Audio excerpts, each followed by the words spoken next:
it's another Wednesday. What is going on, Marcus? How are you? Very good. How are you? Busy, man. Tired, busy, but good, brother. Yeah, it's a crazy week at the moment. Oh, I'm looking forward to this stream, man. There's some interesting topics to discuss. Like? Well, the Nintendo Switch 2, that's at the forefront This one, of maybe? this one. I'm very excited. Are you okay? So are you going to get one? I'm trying to get one, yeah. Depending. I hope we can pre-order today. I have no idea. I mean, I'm going to watch the stream and from Nintendo. Maybe I'm doing even a live stream while I'm watching this. I'm not sure, but let's see. Is that accurate, that countdown timer? Yeah. Okay. So I actually it's thought for some 11:30. reason 11:30, is it? For my time, yeah. It should be midnight for you. Midnight Sydney time. Okay. Yeah. Interesting. Oh, I had the impression it was going to be at 9 a.m. tomorrow morning Sydney time, so I'm very mistaken. No, it's in 5 hours 27. Yeah. It's good. So, good. Yeah, just leave that there for a minute, man. So good evening, chaps. Like deployed. Thank you very much, Fenor Noldor. I hope I pronounced that correctly. Yeah, so Fino is the man. How are you? Thank you for joining us. Man, it sounds silly, but because we don't have any console releases this year, right? There's nothing else coming out. This is the only thing we can really get excited I mean, Nintendo for. Switch is big. Is big. I mean, I'm surprised. Yeah. How well it's still doing, so considering it's very underpowered in terms of the other consoles and its competition, but it still manages to hold its own and do very well against its competitors. So I'm excited. I know, but again, it's not a competition against Sony or Xbox. It's a complete different league, and it's sometimes 2 or 3 steps ahead. So yeah, as I said, I love Nintendo for what they can do with their first party titles. It just shows you don't need the most horsepower to produce the best games, because you quite often look at PS5 Pro or even PC games. They may look great, but the games are usually terrible.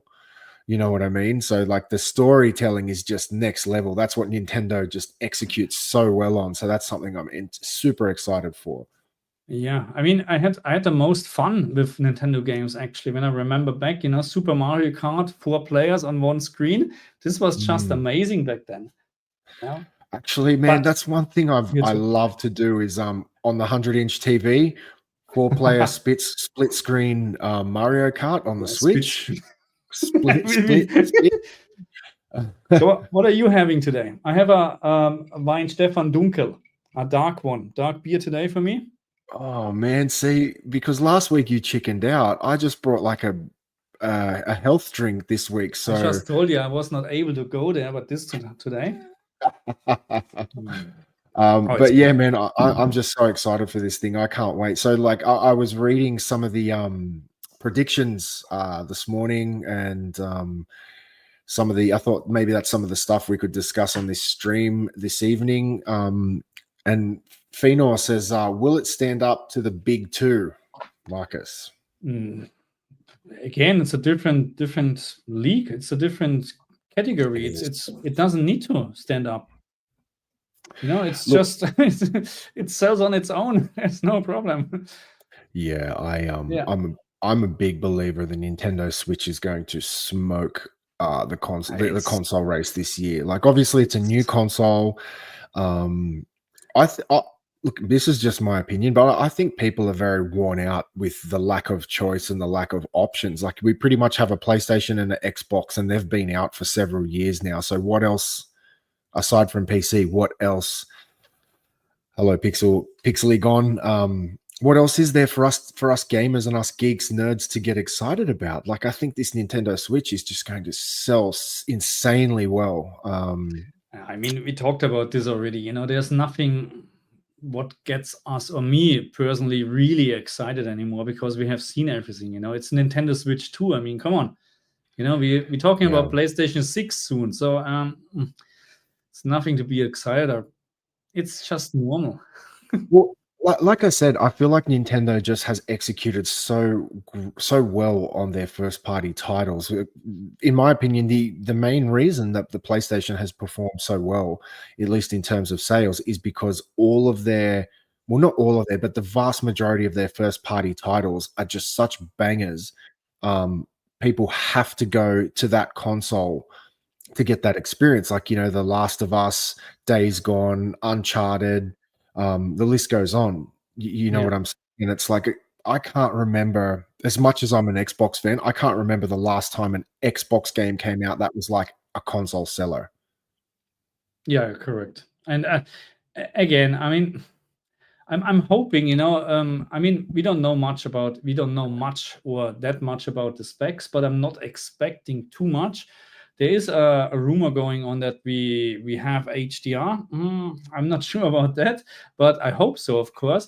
Yes, The next thing is, of course, we're not getting an OLED screen at the very beginning. That's my I heard. information, I which heard. is not a good thing because coming from an OLED screen to going back to an LCD screen, I mean, hopefully it's better than the last one, but it's still Yeah. a step back. But nevertheless, I mean, Nintendo is doing it the same way as always, you know, just releasing an LCD screen and then maybe 2 years later the OLED variant or Yes. the one, and that's how they make money, you know. Yeah, I would not be surprised if they play the same trick they did with the Switch first generation, is they bring out an Yeah. LCD screen, see if it sells, and then later in the product's lifestyle, they'll bring out an OLED display. So some of the information that I have been reading, and again, this is all just educated guesses, hypotheses, and rumors, was the yes, it will appear to have an LCD screen. However, the LCD screen will support 120 hertz.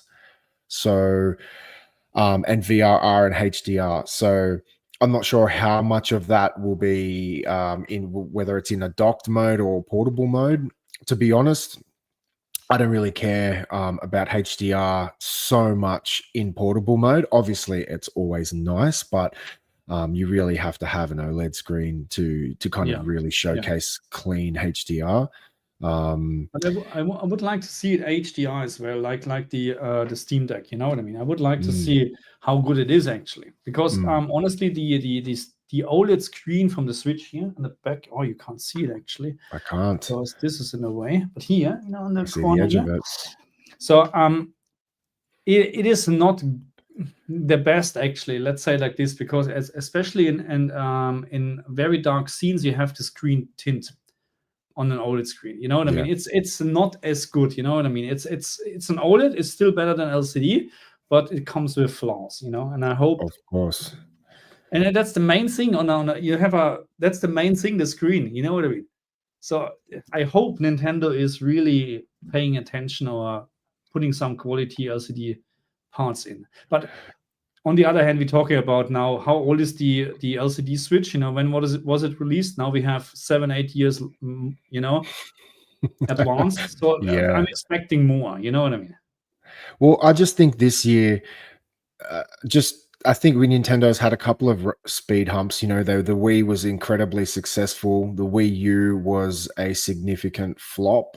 I think that comes down to poor marketing. I think they should, if they called that console something else, it probably would have sold much better, because a lot of people that I have spoken to over the years, they just thought the Wii U was like some sort of update, or it wasn't a complete console. It was just like a new controller or something like that. So a lot of people, I think they misfired on that one. But then Nintendo Switch came out, and I think Nintendo, that was kind of a bit of a halo moment for them. They had to nail that to kind of keep the company going. And obviously we know now that that console has been insanely performed very well. So Yeah. I think the Switch 2, I think the Switch 2 is almost a given that this thing will perform very well. As I said, the rumors I've been reading, which was that it will be including HDR and 120 FPS or Hertz display. So I think if in docked mode, a lot of people, you know, like us especially, would have nicer TVs. I think that would look so good on a nice OLED, getting a higher frame rate. I did hear some rumors they were trying to target games using VRR with like a 40%, 40 FPS, 40 hertz, and hoping Makes sense. VRR will Yeah. smooth it out. And look, 40 is obviously better than 30. Oh, it's Um, much better. Yeah. yeah, or even just an unlocked frame rate with VRR, that definitely helps, especially because 30 is just so brutal once you once But you move up yeah, forward. we're also talking about it's a NVIDIA chipset. So we're talking about DLSS as well. So this Yeah, can be a huge game changer actually in terms of picture quality, which I just hope, because some of the games, you know, I was able to play them on in portable mode on the Switch, but as soon I connected the Switch to my 65-inch TV and I played the same game, I said, no, no, thank you, I can't play yeah, this. yeah. This is doesn't look good. Absolutely. High Def News said, "Have you guys seen the leaked Sony lineup?" I did post in the chat. If you can post a link to any of that, maybe we can get to that as we progress through the stream. But with this Nintendo Switch, I don't think they will have a release date today. That's just my guess. If you can pre-order it, I would absolutely love to. The only thing I will criticize is I've got like you, Marcus, a white OLED Nintendo Switch, and I really like the white. And this dark Oh yeah. color, I'm not really feeling it. Obviously, I'm going to order it. It's going to but I would have loved to have seen a white version of that console. Yeah, that's why I took the white one. The white one looks just better. It Yeah, just looks better. But absolutely. that's the game, you know. You get the black one first, you know, and then later on you get white or different colors. That's how it Yeah, is. that's how with my Yeah. first gen Switch, I got that in the it was actually I think the darker color, and then I sold it on Marketplace, and then I upgraded to the OLED.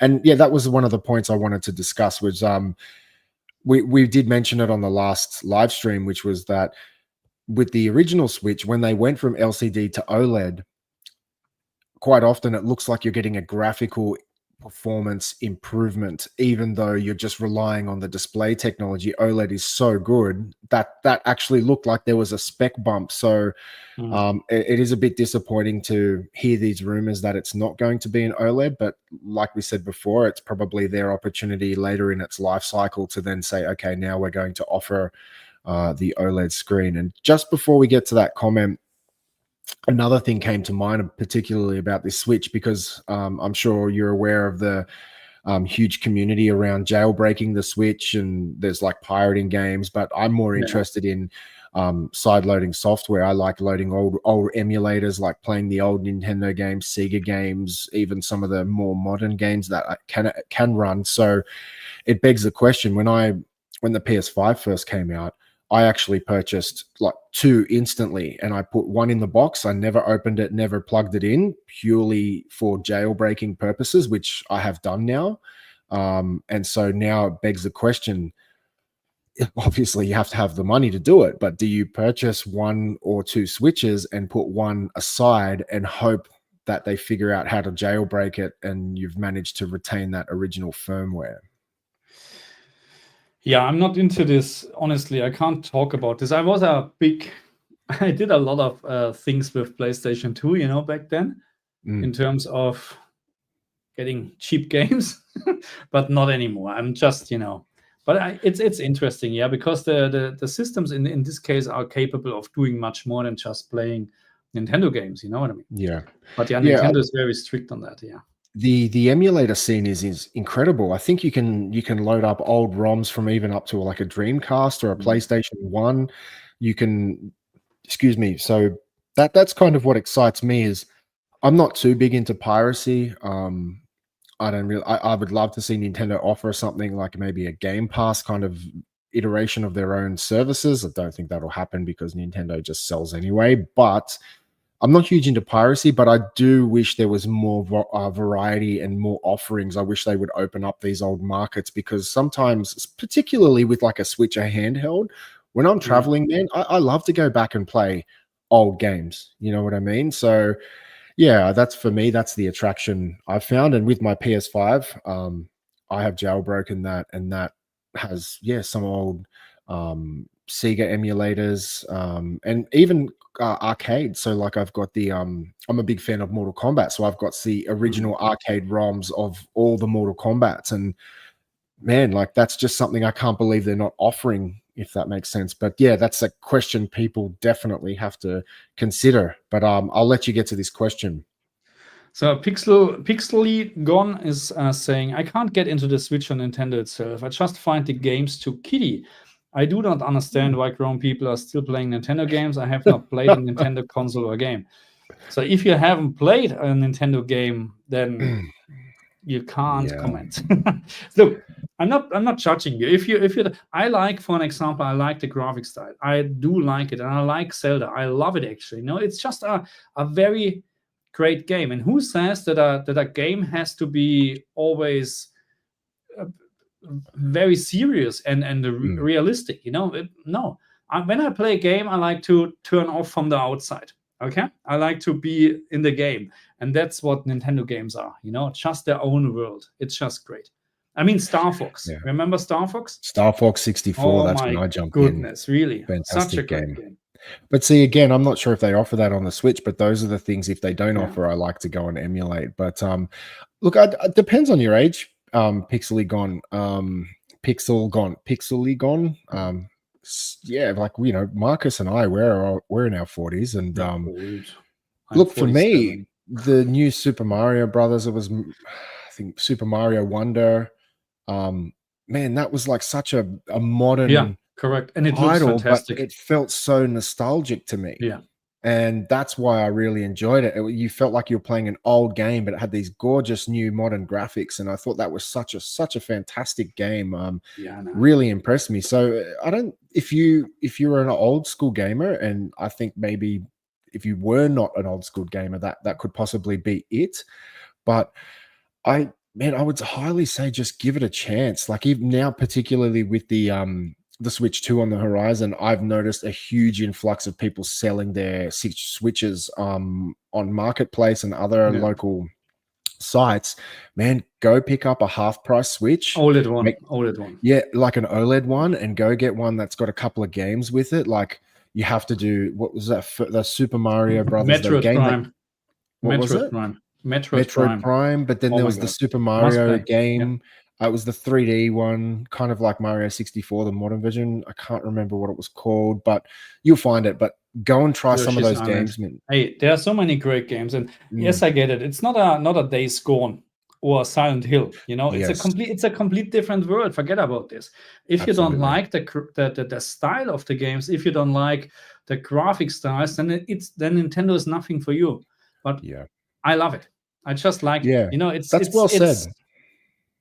Well said. It's the graphical style. Nintendo just have their own way of doing things, and if it's just not for you, maybe it is not for you. But man, I would highly say, man, go pick up an old OLED Switch when somebody's offloading them for the new ones, and give it a try. Absolutely. Hi Dev is asking, I heard the Switch 2 is only going to be HD even when docked. Is that true? I would probably say yes. I mean, don't expect any graphical wonders. There is none. It's not a miracle in terms of it's already outdated when it's released. That's the truth, unfortunately. So Nintendo is Nintendo is looking at margin and of course getting the or in terms of costs. They try to keep the costs down, which then results in a not very compatible console versus the other twos. But again, it's not. Nintendo doesn't need to do that. They can release an iPhone 10 and they will buy it in terms of performance. Yeah, I also saw today. It may have been an old comment, but the Xbox CEO Phil Spencer made some comments previously regarding he was super excited to have some Xbox titles on the Switch too. So apparently the rumor is the Master Chief Collection will be on the Switch too. So was not just GT7 actually announced for Xbox? Yeah. No, really, I saw something. Is this a fake or is it true? I'm not sure. I've seen heaps of tweets pop up, but I kind of just ignore them. But yeah, for me, it's like I'm in two frames of mind. Obviously, I'm super excited that I could get Master Chief Collection on a portable device, but I'm also a little bit disappointed because it just means Xbox is losing their identity in a sense. It's kind of like, okay, Halo, Xbox isn't the Halo box anymore. So granted, it is an older title, so we'll see. But just quickly to jump down a couple of comments. So Devon Fava said and install a PicoFly. So a PicoFly is a little mod chip that you can get for the modern OLED. Yeah, so I was going to do one myself, and I was quite apprehensive because I do know how to do some okay soldering, but it did look a little bit intense. And a local person I reached out to charged me going to charge me some ridiculous amount of money. I think it was like $400 or $500 to install it. And I was like, I could just go and buy a Switch for that kind of money. So, but yes, I think he was referring to Pixely when we were discussing should they get a Switch, although they couldn't get into it. So look, I'm not into the piracy thing, but yeah, there is some legitimate uses for that, in my opinion, like emulators and whatnot. So, hey Jeffy, how are you? So let's answer this. So it is LCD at the launch. That's what we're hearing. That's what we're hearing. Yeah. Unfortunate. I would rather have maybe they're offering two options. I don't think so. Nintendo is too smart in terms of marketing and stuff like that. They will have a very base LCD version, then at some point different colors and whatsoever, and blah blah blah. It's just a normal, unfortunately. Yeah, but we will have OLED at some point for sure. Yeah, I think so. As we mentioned before, that's when you get that free kind of graphical upgrade. You go from an LCD to an OLED. It looks like they've given the GPU an upgrade when they really haven't. But how do we say this? Dime World. I don't know how you get actually to names like that. That's probably a different stream at some point. Why do you choose a name like that? Anyway, but he's right. Good games are good games regardless of age. Correct. Amen. So I was so excited when they released Broken Sword 1, the remake. They made a remake on the PlayStation 5, Xbox, and PC, and I was so excited about the game. And the first time when I started playing the game, and I just 5 hours straight. It was then 12 a.m. midnight. I said, "Oh, I need to go to work tomorrow. I need to stop." This is one of the games I loved back then on the PlayStation 1. Broken Sword. It's interesting. Yeah, I had a friend over on the weekend. He popped past and I remember he hooked up he got onto the PlayStation 5 and he was showing me all the Broken Sword remakes on there, and I was like, I never played that game, and he was kind of going how good this game is. So maybe it's something I would have to kind of try. Okay. So GT7 was an April Fool's joke. So was it? Got you. When was actually? Today is the 2nd. See, I completely missed it. Such a busy week. I didn't realize it was actually 1st of April. I lost track of days, man. Prost. Any German here? Prost. Mein Stefaner. My hometown, okay? I was born here in Freising. It's my hometown. Excuse me. Okay. So it was a few more. What else do we have? Let me just go back to one just here. So he did say, how long do you guys expect before they release their first custom theme Switch 2, and what game do you think it will be for? So that's a very interesting comment. Zelda?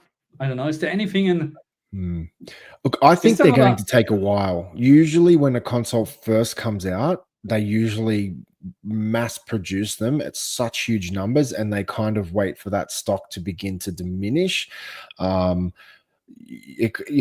my opinion, it could be a good 12 months. I could be absolutely wrong, but if they have a couple of flagship titles, and I'm assuming they will, they'll have some sort of Mario game, some sort of Zelda game, some sort of one of their big IPs. But is there not a Metroid Prime 2 in rumor and stuff like that? You know what I mean?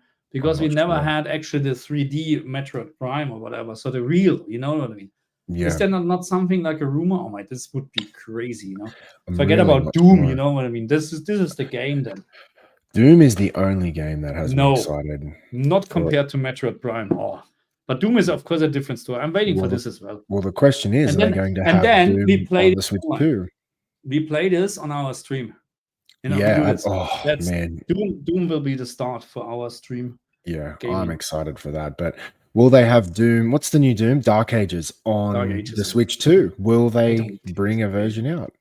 I don't think so. I want to see what this thing can do. I think they're going to push it a bit, but we'll see. But Forta Zero said Nintendo games just take you back to that kid happy place. I wouldn't say all of them, but some of them all people need to play. Just yeah, if you've ever played Mario games or Donkey Kong or a Zelda, it's just the music, you know what I mean? Mm. When you hear the Mario music, oh my God, you're back in the 90s, you know? Yeah, absolutely. And question from Devon Fiver: I'm most interested in how Nintendo will upscale the original Switch titles. If they don't, it'll be a huge disappointment.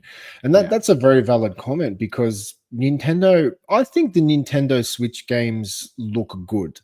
I dock them and play them on my 100-inch TV, and even if they are a lower resolution, I still think the games look fantastic. Absolutely, it would be great if they could improve them. But I think when I've seen the videos of people modifying their Switch and increasing the clock speed, the memory performance, and the GPU speed, it was only ever frames per second improvements. There was never really any graphical improvements. So I think they're kind of set in stone. So they may need to actually patch them in, if that makes sense.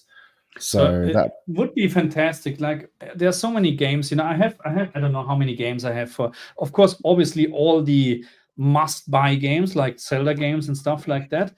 But most of the games, actually, I really can't play because of the graphic, because of the aliasing and stuff like that. Not necessarily 30 FPS, which is also a big downside, but most likely because of the graphics. And if this could be patched with a proper DLSS implementation, and then also 60 FPS, of course, without changing the graphic details. I mean, come on. But 60 FPS and better aliasing or better anti-aliasing would be fantastic. So what kind of requirements are needed for an NVIDIA chip to support DLSS? I don't know. Okay. Just because if we're going to get some sort of DLSS improvement, like included on the chip, they would need to include some very modern technologies, right, to support that. Yeah, but I mean, at the end, I mean, the Nintendo Switch 2 supports that, so it's just a software patch needed or something like that, you know? So just, I don't know if Nintendo is doing that, and or maybe they will have a Zelda, whatever, the Wind Waker remastered remake version for Nintendo Switch 2, which is also likely, you know, because at the end they try to make money. That's true. Umi says rumors state that there is no 4K output for the Switch 2. Yeah, okay. I don't need 4K from the Switch. Look, I need that's 4K. not. I want 4K, man. Yeah, but it's not a. It's Gimme. You don't have 4K games anyway on the Switch. You know what I mean? We don't know that, right? I'm pretty sure about that. I mean, maybe Tetris. You know, maybe Tetris will be 4K, yeah, but not more than or any 3D games or something like that. No. Look, if that Switch, if they have a docked mode and they have, because I don't, correct me if I'm wrong, chat, but I don't think the Switch one had active cooling. Maybe I'm thinking if they, stronger GPU, they've got active cooling. Like I don't see any reason why, even like some of the basic games, like I would say, like even the modern, the Switch 1 games, like even getting them upscaled to 4K would be so nice. You'd get all those beautiful, crisp, rounded edges, and everything would look really smart, like really sharp is the right word. I think 4K would be a serious misstep. And even if they're not upscaling to 4K, I think the console should at least in docked mode output to 4K, and then they can kind of just upscale, if that makes sense, so they can maybe render the game in full HD and then at least output it in native 4K, if that makes sense. Yeah, but you know, if you have a 1080p output, a native 1080p output on a 4K screen, then it's actually pretty good, because 1080p is exactly twice and twice, you know, four times. So it fits 4 times on the screen. So there's no upscaling not much needed, you know. It will look very, very sharp. Horsepower. It's really about the game, what the game is internally rendering. If it doesn't matter if you have a 4K output and the game renders with 720p, that's pointless. Yeah. But Yeah, I know absolutely. I know what you mean. You know, of course, you would like to have 4K, 120 hertz, and blah blah blah. Of course, but Well, look, hey, for it's a me, Nintendo.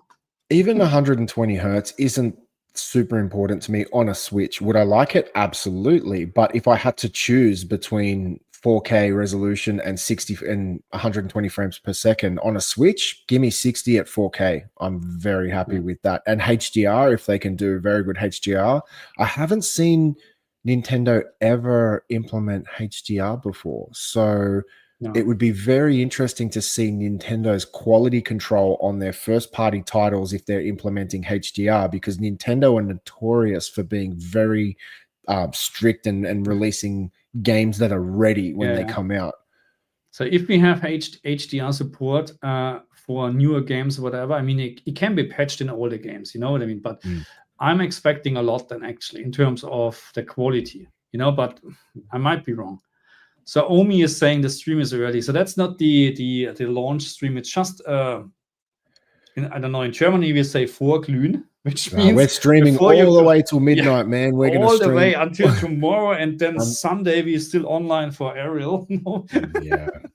Oh man, I wish the stream was live and we could live stream the live stream and talk to everyone and have great conversation. That would be nice. That's my plan after this stream, you know, because it's 4 hours. Let me bring this on. 4 hours and 57 minutes, which is 11:30 p.m. here in Adelaide.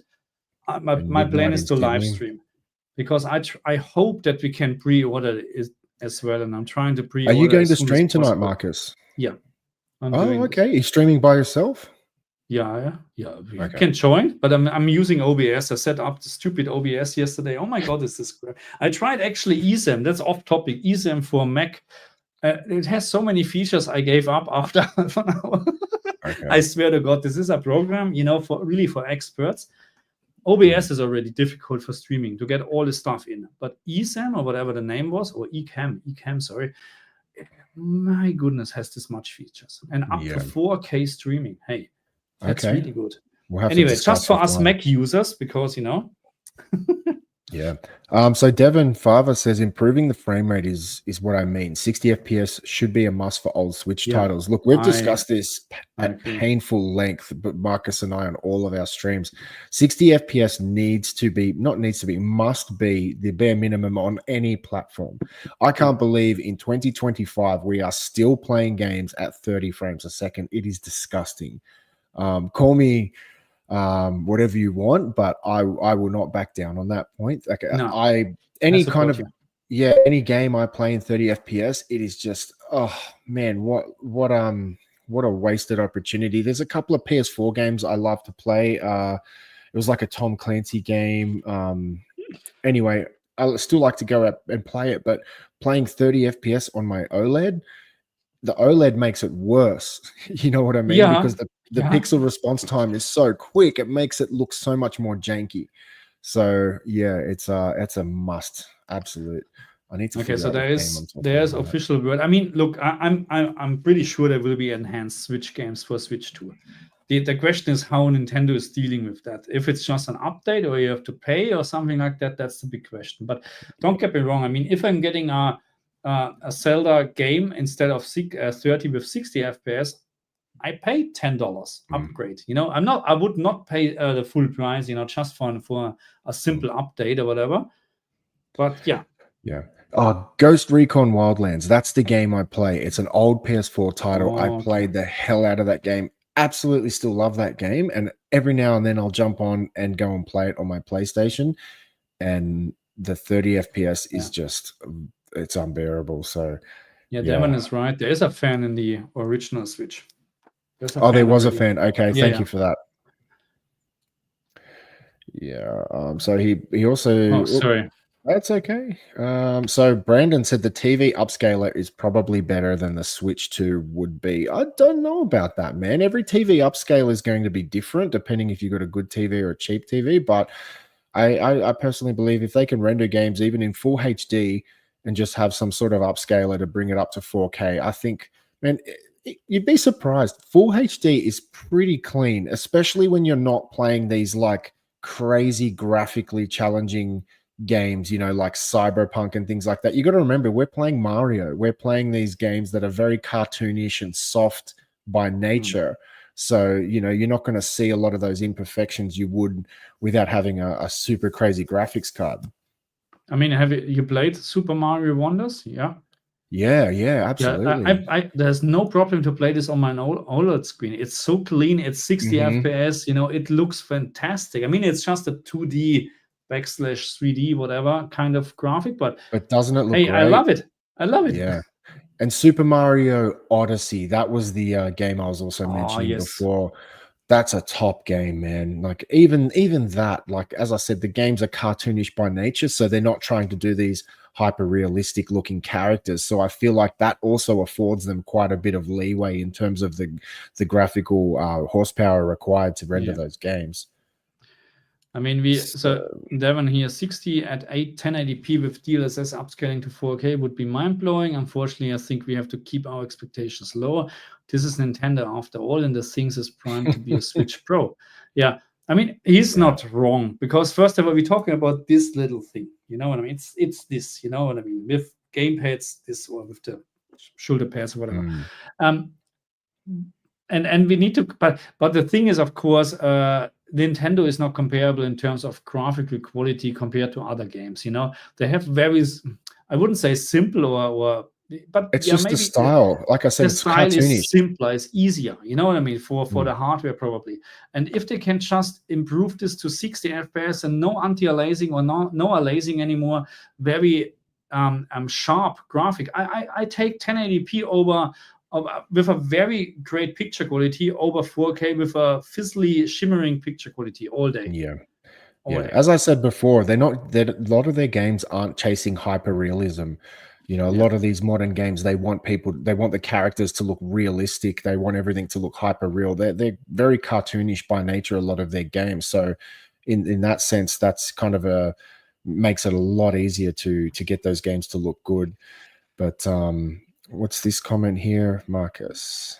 Did you get it?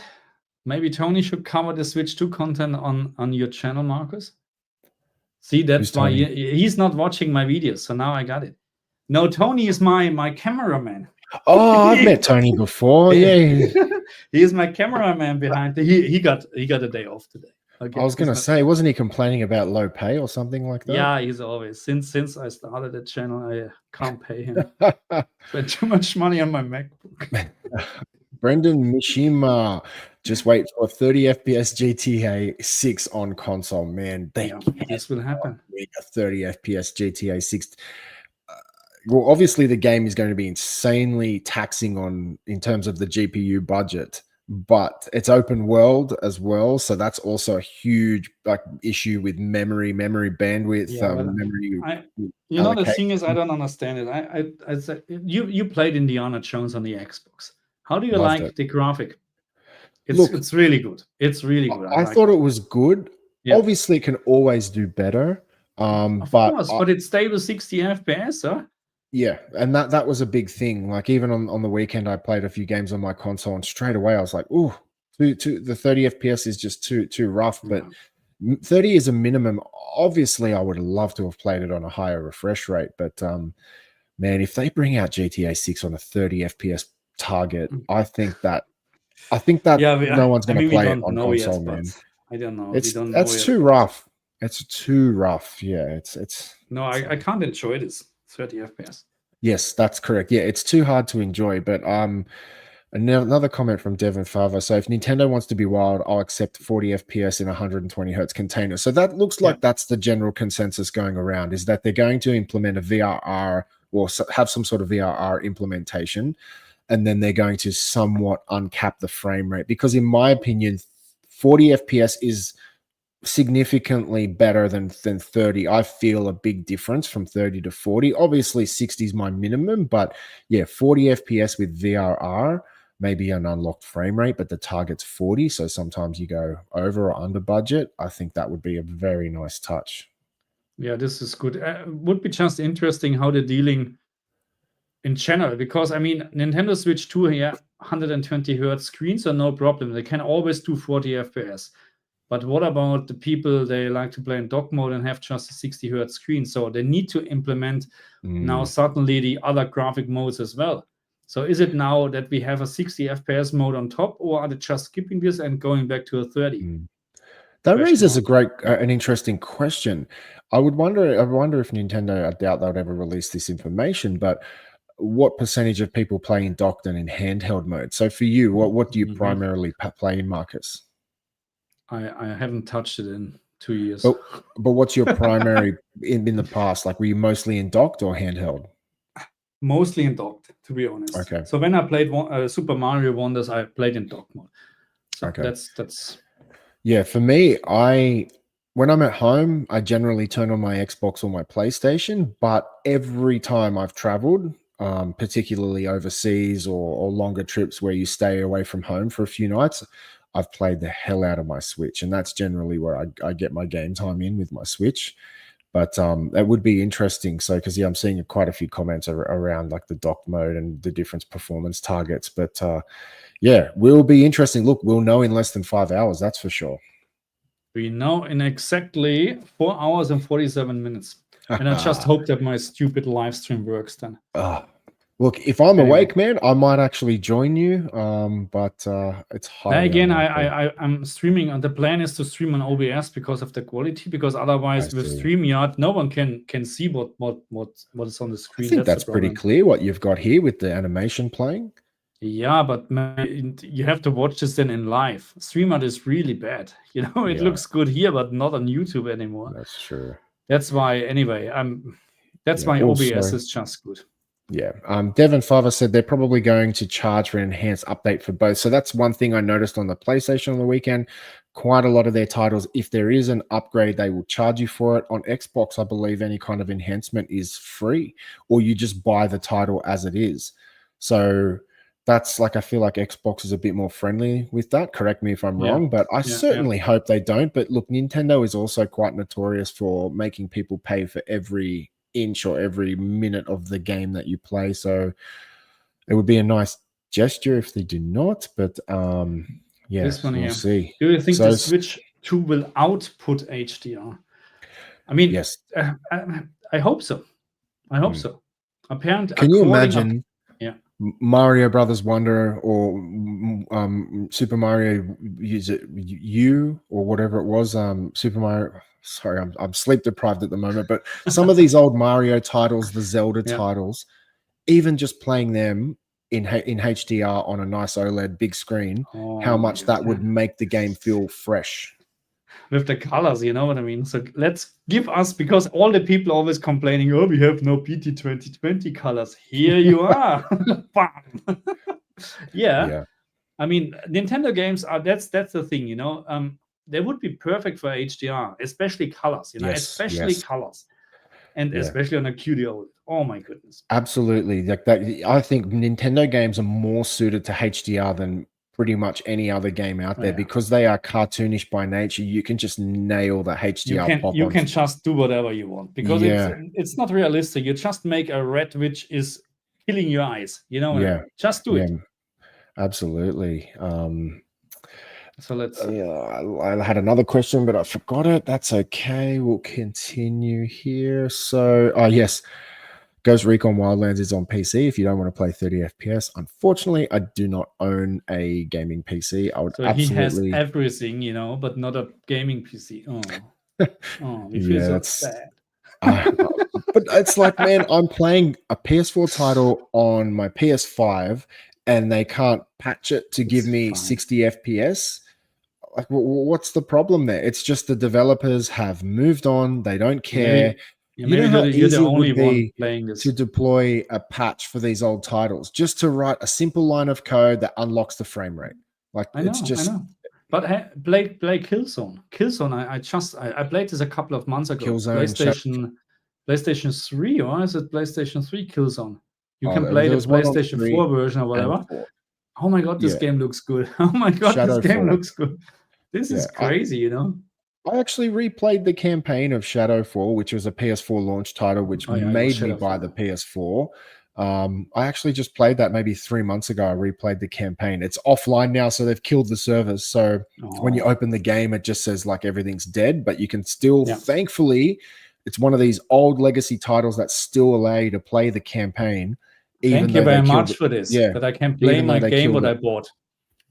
Yeah, for allowing us to keep the game that we actually paid for.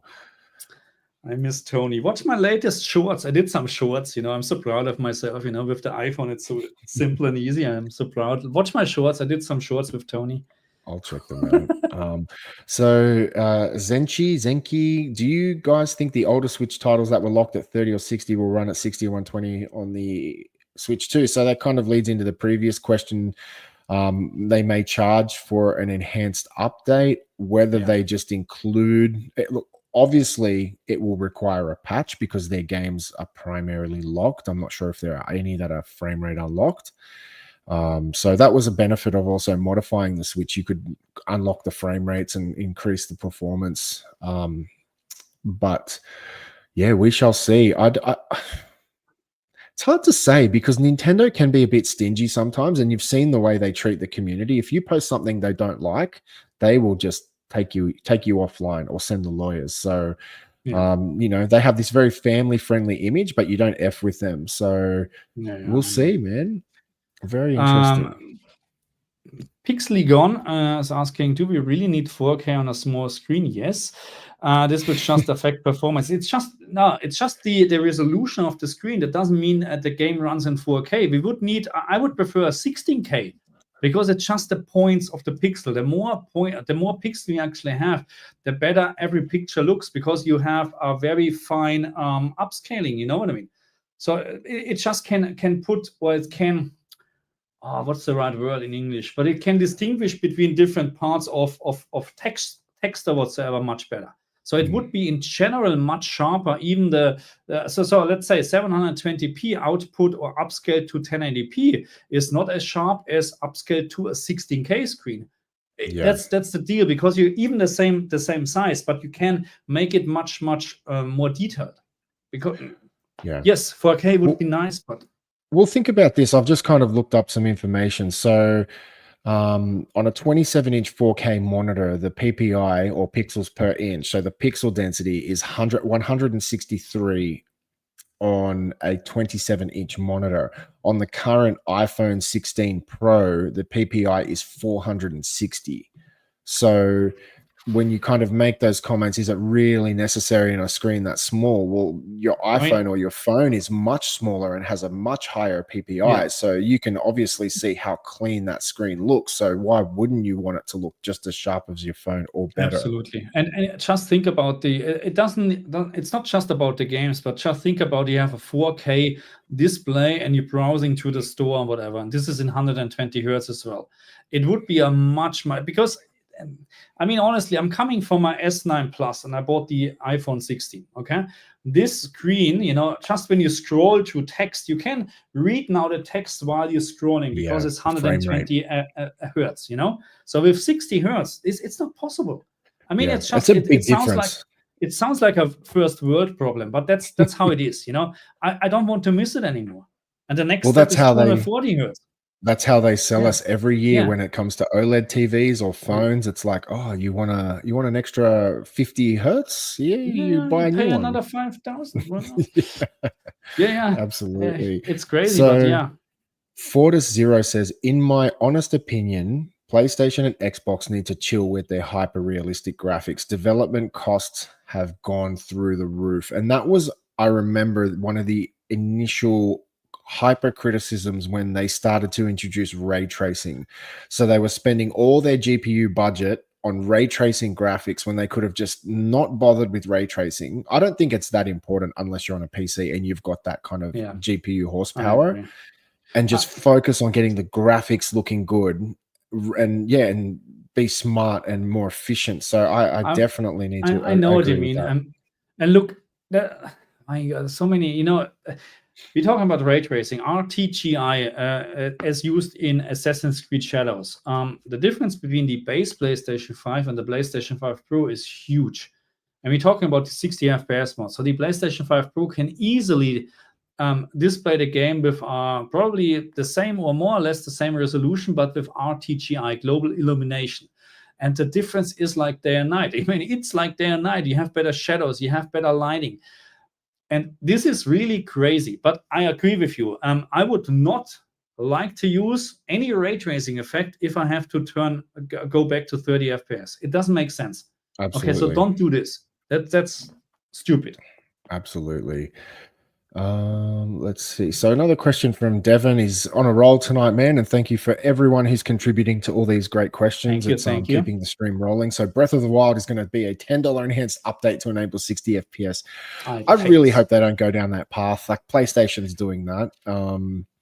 You know, you may have purchased a digital copy or a physical copy, then the PS5 Pro comes out and it's like, oh, well, you've already purchased this game, but for a low price of $29.95, we can unlock that frame rate for low price. Yeah. Hey, I can get new games for this money. Yeah, now I know what you mean, but that's unfortunately, that's how it is nowadays because people are happy to pay, you know. Well, I think Nintendo is certainly going to benefit from the hype and the momentum that they've had with the original Switch. I certainly haven't spent anywhere as much time on my Switch as my other consoles, but I love it so much when I do play it. And that's the one thing I've really missed out is the frame rates and to be able to get a bit more resolution. So I'm excited, like I said, just to kind of get the old games and replay them on a higher frame rate. And if they do a graphical bump, man, like it's like getting a new game. Like if it's, I'm sure you've been the same. If there's a game that you love and you played it back in the day on 30 and now they've done this patch to kind of breathe new life into it, it's like, man, I'll go and replay that game any day look, of the week. I rather pay $10 for a Zelda update than $10 for Days Gone remaster or remake what we're getting. That's really, I don't know. If they do that, but then wouldn't they have to kind of re-release Zelda for the Switch too? So you either have the original Switch 1 Zelda or you buy the Switch 2 Zelda cartridge, or then if you have the original one, you have to pay the upgrade. So it's like, I don't know, it kind of, unless they're going to, which I don't think they'll release a Switch 2 Zelda of the same game that's already been out. But yeah, no, I just feel like it's cartridges will fit in the Nintendo Switch 2. So I it's just a software update. But that's what I'm saying. So I just don't think they would do that, but oh, sorry, we didn't. Stranger things have happened. We go back to Findora's. Thank you very much for the super chat. Thank you, Hey, Chad. everyone. Switch 2 pre-orders might be dropping tomorrow after Switch Direct, which is at 12 a.m. Will the scalper strike again? For sure. Yeah, absolutely. Yeah. And if you buy from a scalper, you're the problem as well. I mean, it sounds hard, but that's how it is. You know, if they let them buy all this stuff, let them buy everything, and then no one buys from them, and then we wait. That's the only, but I hope not. I try to get one or two as soon as possible, but when the PS5s came out and everyone was doing that, and look, I was a part of that scalping community, I will admit, but I got out early, if that makes sense. But you saw how later into the console's life cycle they were still doing it. And it was so satisfying seeing all these scalpers that were hoarding all the stock. When heaps of stock came online, they had to start selling it at below cost, and it kind of ate into their profit margins because they were just piranhas and sharks.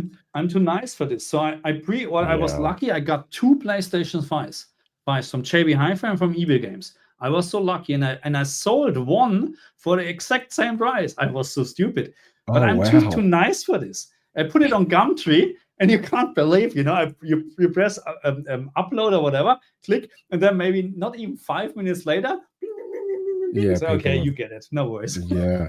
I remember the first PlayStation 5 I sold at a profit. I sold it to this, I won't say who, or it was a certain nationality that are kind of notorious for being tight asses. I'll leave it at that. But basically it was factory sealed, stickers on it and everything. I met them in a public location, and it was like cash on exchange, and they accused me of putting bricks inside the box, and they forced me to open the box without exchanging money. And I was like, well, look, if I open the box and you decide not to purchase it, then, you know, I can't sell it, you know. And we had this huge argument, and I ended up saying, like, you know, put the money in my hand, I'll stay here, you can open it. And obviously I wasn't trying to rip them off, but do people actually do that? I was like very surprised. Yeah, there was some on horrible. eBay or whatever. They're selling, you know, on eBay, that's why I don't like buying on eBay anyways, anything or whatever, because they really just put a picture from certain things on, put really in the thumbnail picture of and people, they can't read anymore. People are stupid. Absolutely. They're paying thousands of dollars for the picture. I've seen that for I the mean, 5090. They're doing 5090 boxes. was it and something putting, like that? Yeah. putting bricks Anyway, in thank them you or very much, something. Chad, for the super chat. Thank you, Thank you very much. Thank you for joining us. But I think, unfortunately, you're right. I mean, scalpers will do anything to get our money. I mean, that's how it is.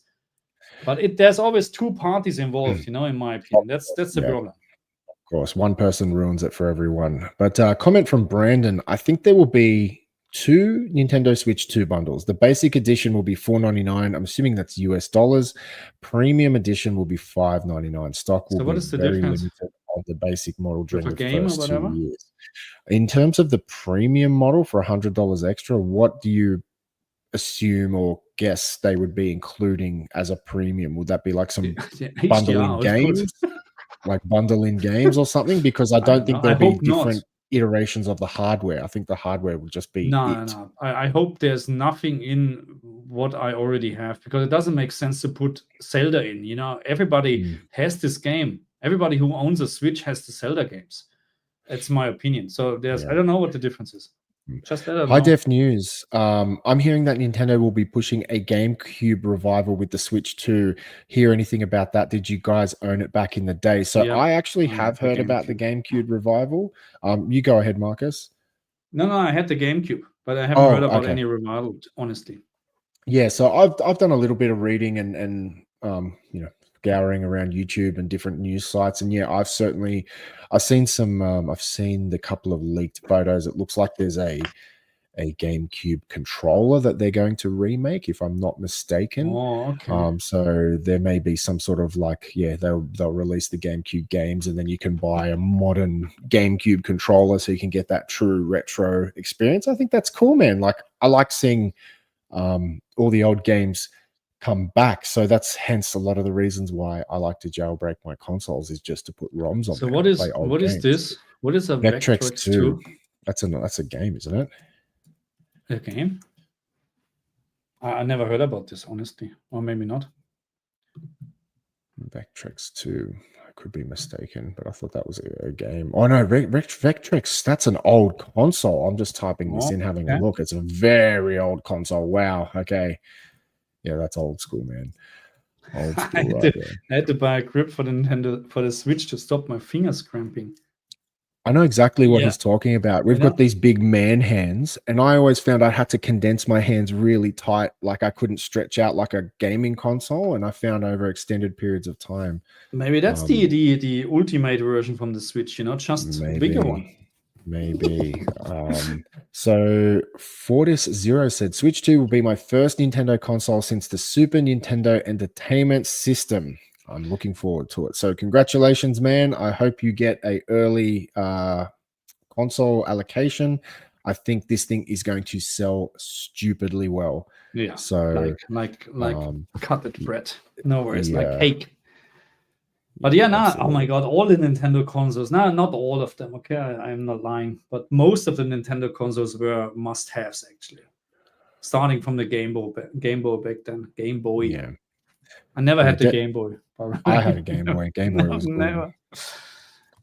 Devin again says, that's a good point. Will this thing be a paper launch due to limited supply, and for how long will stock be trash? I'm not sure what that.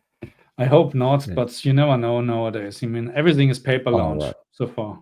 What does he mean by a paper launch? No, that's it's just available on the paper. You can order it, but you can't get we'll it. Take your money, but we can't give you the console. We'll tell you when we have it. Right. Yeah. Okay. Something like that. Yeah.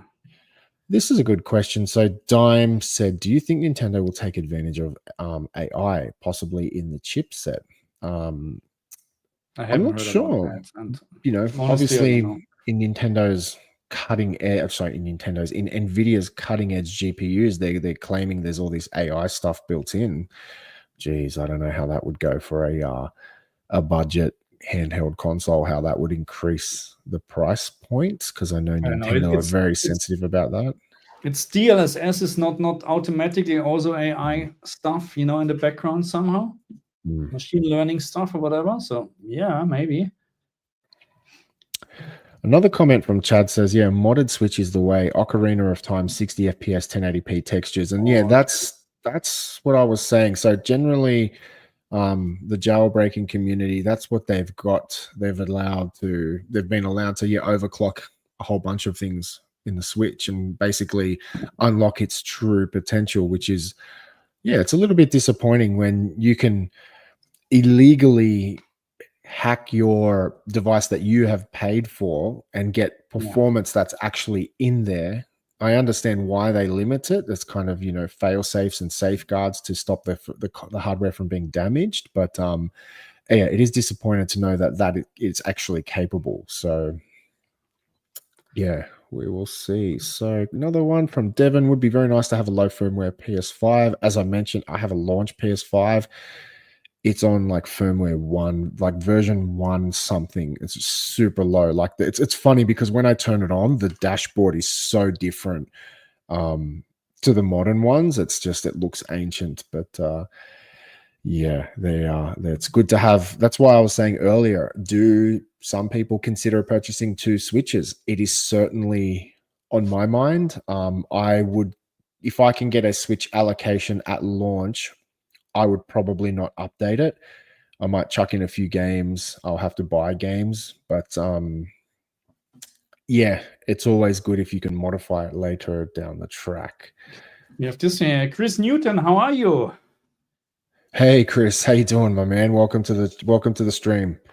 Hey, how was your time with AC Shadows? I mean, honestly, you know it. I mentioned this so many times. I don't have time to play, really. When I play, then I'm testing games, and then I make a video about it.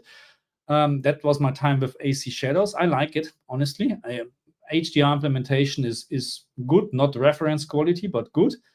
And has my opinion changed on the LG G4? I mean, again, it's a great TV, fantastic price, but it has its flaws still, And I talked to Glassy last time, and I try to get in on a stream someday, but he's also very busy, and it just doesn't happen. But he told me that it's always the same with LG or all the TV manufacturers. In the very first weeks, months, you get the best panels, because that's when the reviews are happening and stuff like that. And down the track, you get all the other stuff, because I mean, they try to sell all the panels, obviously.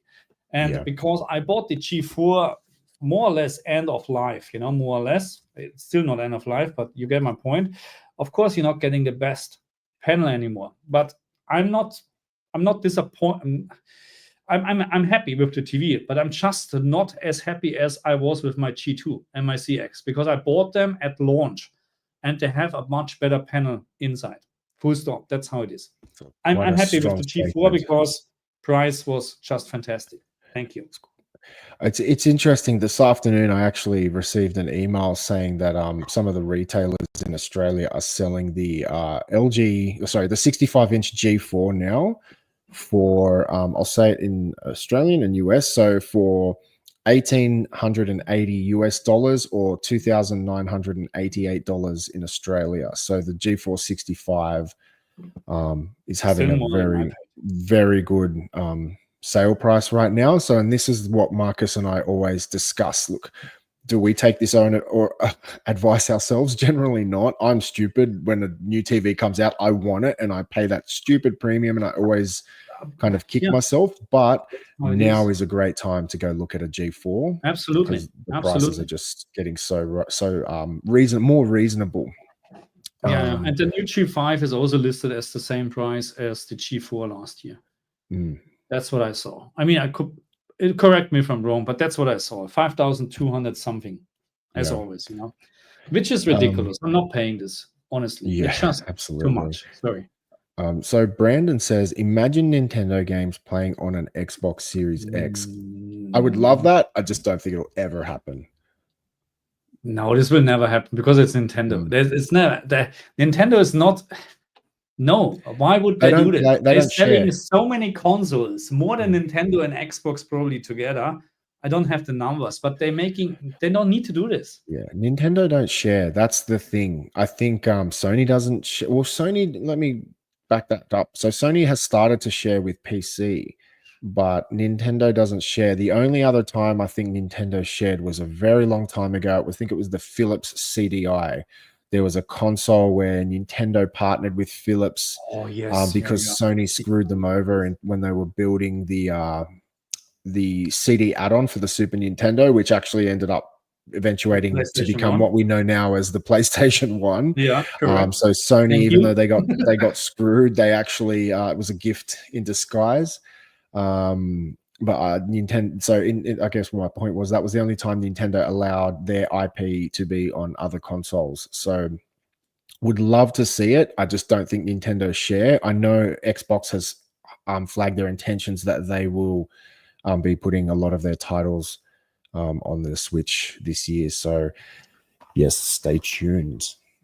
So Chris Newton, go ahead, Marcus. Would you do a head-to-head Samsung S95C versus LG G4? I'd love to see some comparison between them. I own both and love both. I mean, that's actually look. The problem what I'm having always, it's getting so much time into comparisons like that, and honestly, the views are not that great. You know what I mean? So that the amount of time what I would put in would not be satisfying in terms of views. But you're right. I mean, maybe that's something I would need to do, but then I would need to think about the right material, because I'm telling you, if you calibrate both TVs to the absolute perfection, you know, which is not done with my TVs, but if you would do that with certain content, you would not see any difference in terms of colors. Obviously, in maybe slightly difference in brightness, because the G4 is slightly brighter, but not in colors. You know, you would need to test then games like Nintendo Switch HDR, you know, and then you would probably see a slightly advantage from the QD OLED. I would say so, but don't expect too much. It's they're very much the same.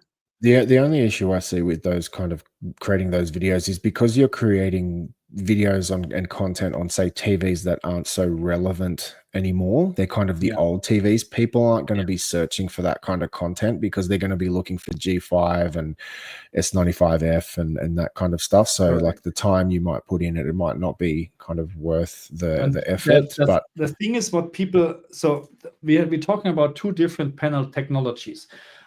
That's a big problem with recording of the camera, because the LG G4 will look bluish, magenta, and the S95C, I think, is just magenta or very reddish, you know. So you would need to calibrate my camera, which is possible, but it takes time to get really.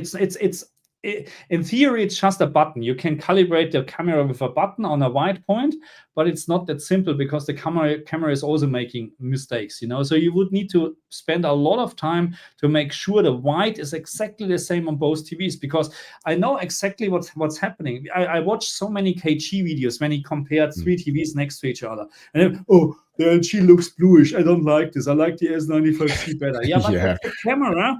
It doesn't look like that. You know what I mean? So I know exactly what would happen. You know what I mean? And that's the problem. That's the problem with comparisons like that. And Chris followed up, says, I honestly liked my C1 more than my G4, but that's my personal opinion. It's very interesting, because I think the G4, even though from most of the people who really know what they're talking about have said it's potentially the best TV of 2024, the G4 has taken on quite a lot of criticism, especially from yourself, Marcus. You know, like, you've been quite heavy-handed on that TV, and that's fine. Like, I you know, I'm not criticizing you. I'm just saying, you know, like, there have been quite a few people that have been quite harsh on that TV, and I still think that this TV is an absolute fantastic TV. It's just, I know you've had issues with the panel uniformity and things like that. So yeah, it is interesting that a lot of people are saying these kind of comments. I prefer like my G1 or my C1 over the G4, but yeah. See you, High Def. See you, High Def. Thanks for joining us, my friend. So yeah, it's very interesting. As I said, when I've listened and spoken to some of the other big YouTubers on and offline, you know, quite often they would be like, the G4 is the TV I would choose. So very interesting when I hear other people say, oh, it's, you know, I prefer an older one or a different one. I know you complained about panel uniformity. What was the other thing? The if there's light on the panel, you said the MLA layer causes. Yeah, I mean, I don't look. Again, my opinion is, and maybe Chris can also, because he has also the S95C, but I think the panel coating on the S95C is better than the G4. So the reflection, I just think the S95C is a matte finish. Yes, I get this. It's not glossy, but it's still better than the G4 and the G3. Okay. That's my opinion. Because again, as soon as I'm walking into this room and the TV is off, and even the TV is on now with the light, you can clearly see there's a magenta feeling, you know, because I mean it's very bright, the light, you know. Usually you not watch like that, especially not you have light here shining on the TV. It's stupid. But again, with the G2 was black, purely black. So that's what you expect. The C1 and the S95C is magenta when you shine a light on, but not as the G4. Yeah. Mr. Toter Arzit, this is crazy. Their panels are getting worse the longer the TVs are out. Yeah, that's what I heard, and it makes sense. I mean, if you think about the producing panels 24/7, you know what I mean? And of course, they're doing quality control, and they will have. I'm pretty sure they have quality differences. You know what I mean? Like, oh shit, there are whatever. Because nowadays, I mean, if you have ever seen factories like that, everything is automatic with computers whatsoever. You know what I mean? They're doing probably some gray picture test or whatever, putting a camera on and then deciding what quality is something like that. And of course, in the very beginning, when all the people from YouTube, you know, trying to get a TV and doing a review, they want to have the best out, because you don't want to have a review and say, oh my God, look at this banding. That's not good, you know. Absolutely. And over the time, the storing, the panels, and then over the time they're getting used. Absolutely, that's how it is. Summer Cruz, so thank you for joining us. Hey guys, have you heard EB Games will soon lock pre-orders for more games behind its Plus membership and could include the Switch too? No, I have not heard that. Have you? No, I hope not. But on the other hand, I mean, EB Games is anyway overpriced compared to other shops. They're always $10 or $20 over JB Hi-Fi. I don't know why. I don't know why they think they're better. I really don't know. But yeah. Look, EB Games. Oh, that's right. Yeah. That's right, because so for people watching in America, in the US, which I know there's quite a few, so what's the GameStop? So EB Games is like our GameStop here in Australia, right? And they have this membership where you pay. It's called Plus membership. So basically it's not just paying. Oh no, it's spending. You have to spend. Yeah. So you have no chance actually. If there was this. What was the thing I couldn't get because I'm level 3 or whatever, and it started at level 5, and I was like, "Are you kidding me? Here's my money." No, okay, good, bye. PS5 Pro was it PlayStation 5 Pro? I got it from JB Hi-Fi. Much better. Okay, yeah, that's interesting. So I might let you just answer this question. I've just got to duck off camera for just a moment, so I'll be right back. Devon is asking, got lucky and found a 77-inch S90D for my parents for $1,500 US. So it's probably, I don't know, 2,300 whatever Australian. It was open box, like a new condition, but man, it's a beauty. Yeah. I mean, look, I just have 65-inch TVs at home. The reason is because this is set up. This room is actually very narrow. You know what I mean? It's just, I don't know, what is it, 2 point or maybe 3 meters, yes, Australian meters. So I could fit a much bigger TV in, but then I need to remove all this stuff, you know, around. I don't want to do this. And you can see my table here. So it's 1.6 meters away from the screen. So it's actually huge. But having a bigger TV is always the way to go, you know. So sometimes people are asking us, should I buy actually LG? So coming from a G3, should I buy the G4? It doesn't make sense that you just have the same. No. He's listening. No, you should it doesn't make sense to have, you know, go from a 65-inch to a 65-inch with just one generation upgrade. Doesn't make sense. You have to go bigger. You know, go bigger. Yeah. And 77 S90D. Oh my God. I personally don't like the S90D in terms of the panel coating. I really don't like it. I saw it in shops. And even with nowadays, they don't have the full lights anymore in JB Hi-Fi. They're trying to dim this a little bit to make it more pleasant. But even then, I was, oh my God, this is not good.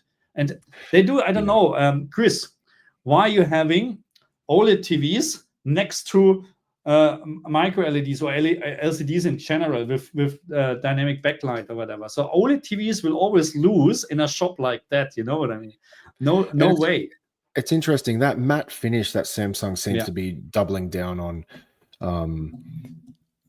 The way it looks when it's in a room filled with light looks so bad. And the whole purpose of that TV is they're promoting it as this, the finish is so great when it's in a room with light. And that's the condition that makes it look 10 times worse. So I just don't understand where they're going. So my question for you, when you go and watch a movie or whatever, play games on your TV at home, are you turning on the lights or off the lights? I turn it off. I turn it off. So, I mean, there's no point to have a proper reflection handling or better coding on the screen. It doesn't make sense. And I like to point this out again. Here, my MacBook Pro in front of me, okay?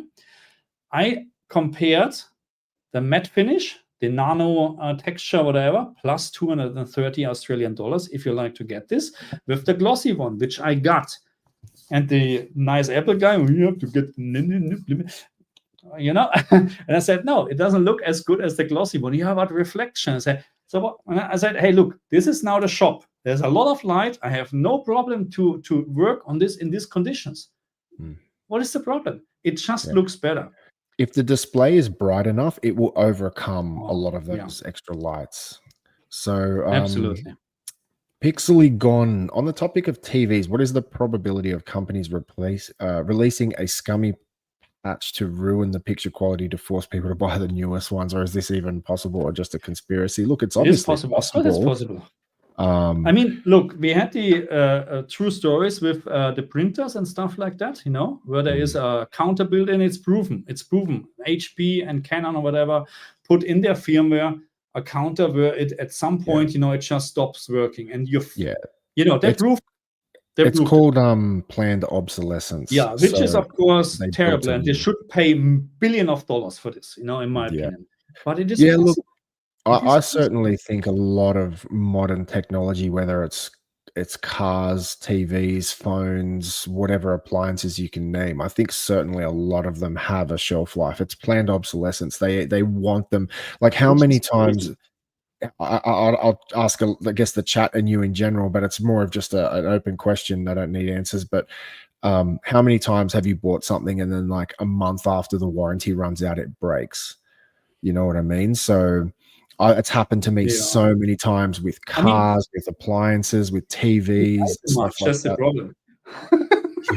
So I know what you mean. But I mean, honestly, also it's getting better. I mean, I remember I built a lot of PCs in my life because I was just interested in this kind of stuff.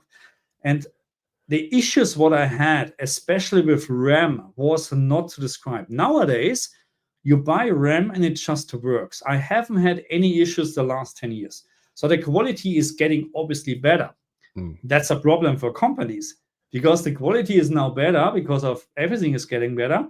They need to find another way to get you actually to buy something new.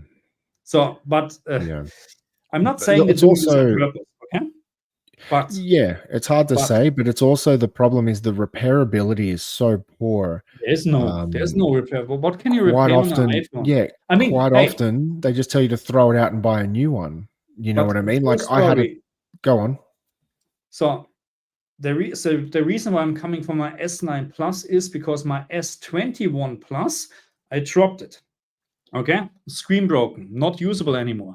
At the same time, my wife had also an iPhone 13, which a broken screen, usable, but we brought it at the same day to a repair shop.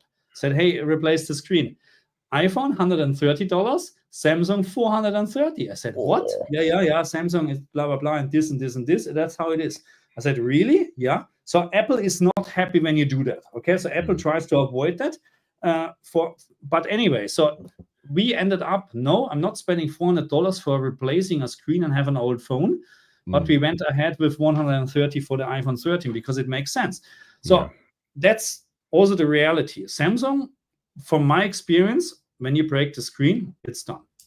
Yeah. But hey, you're right. it's not repairable anymore. Yeah, and that was what you and I were discussing, whether Apple Care was a good investment for you. And as I said, you pay how much was it, Marcus, for the 2 years? For the iPhone, it's 400 something. No, it wasn't that expensive for No, it's the for 2 years.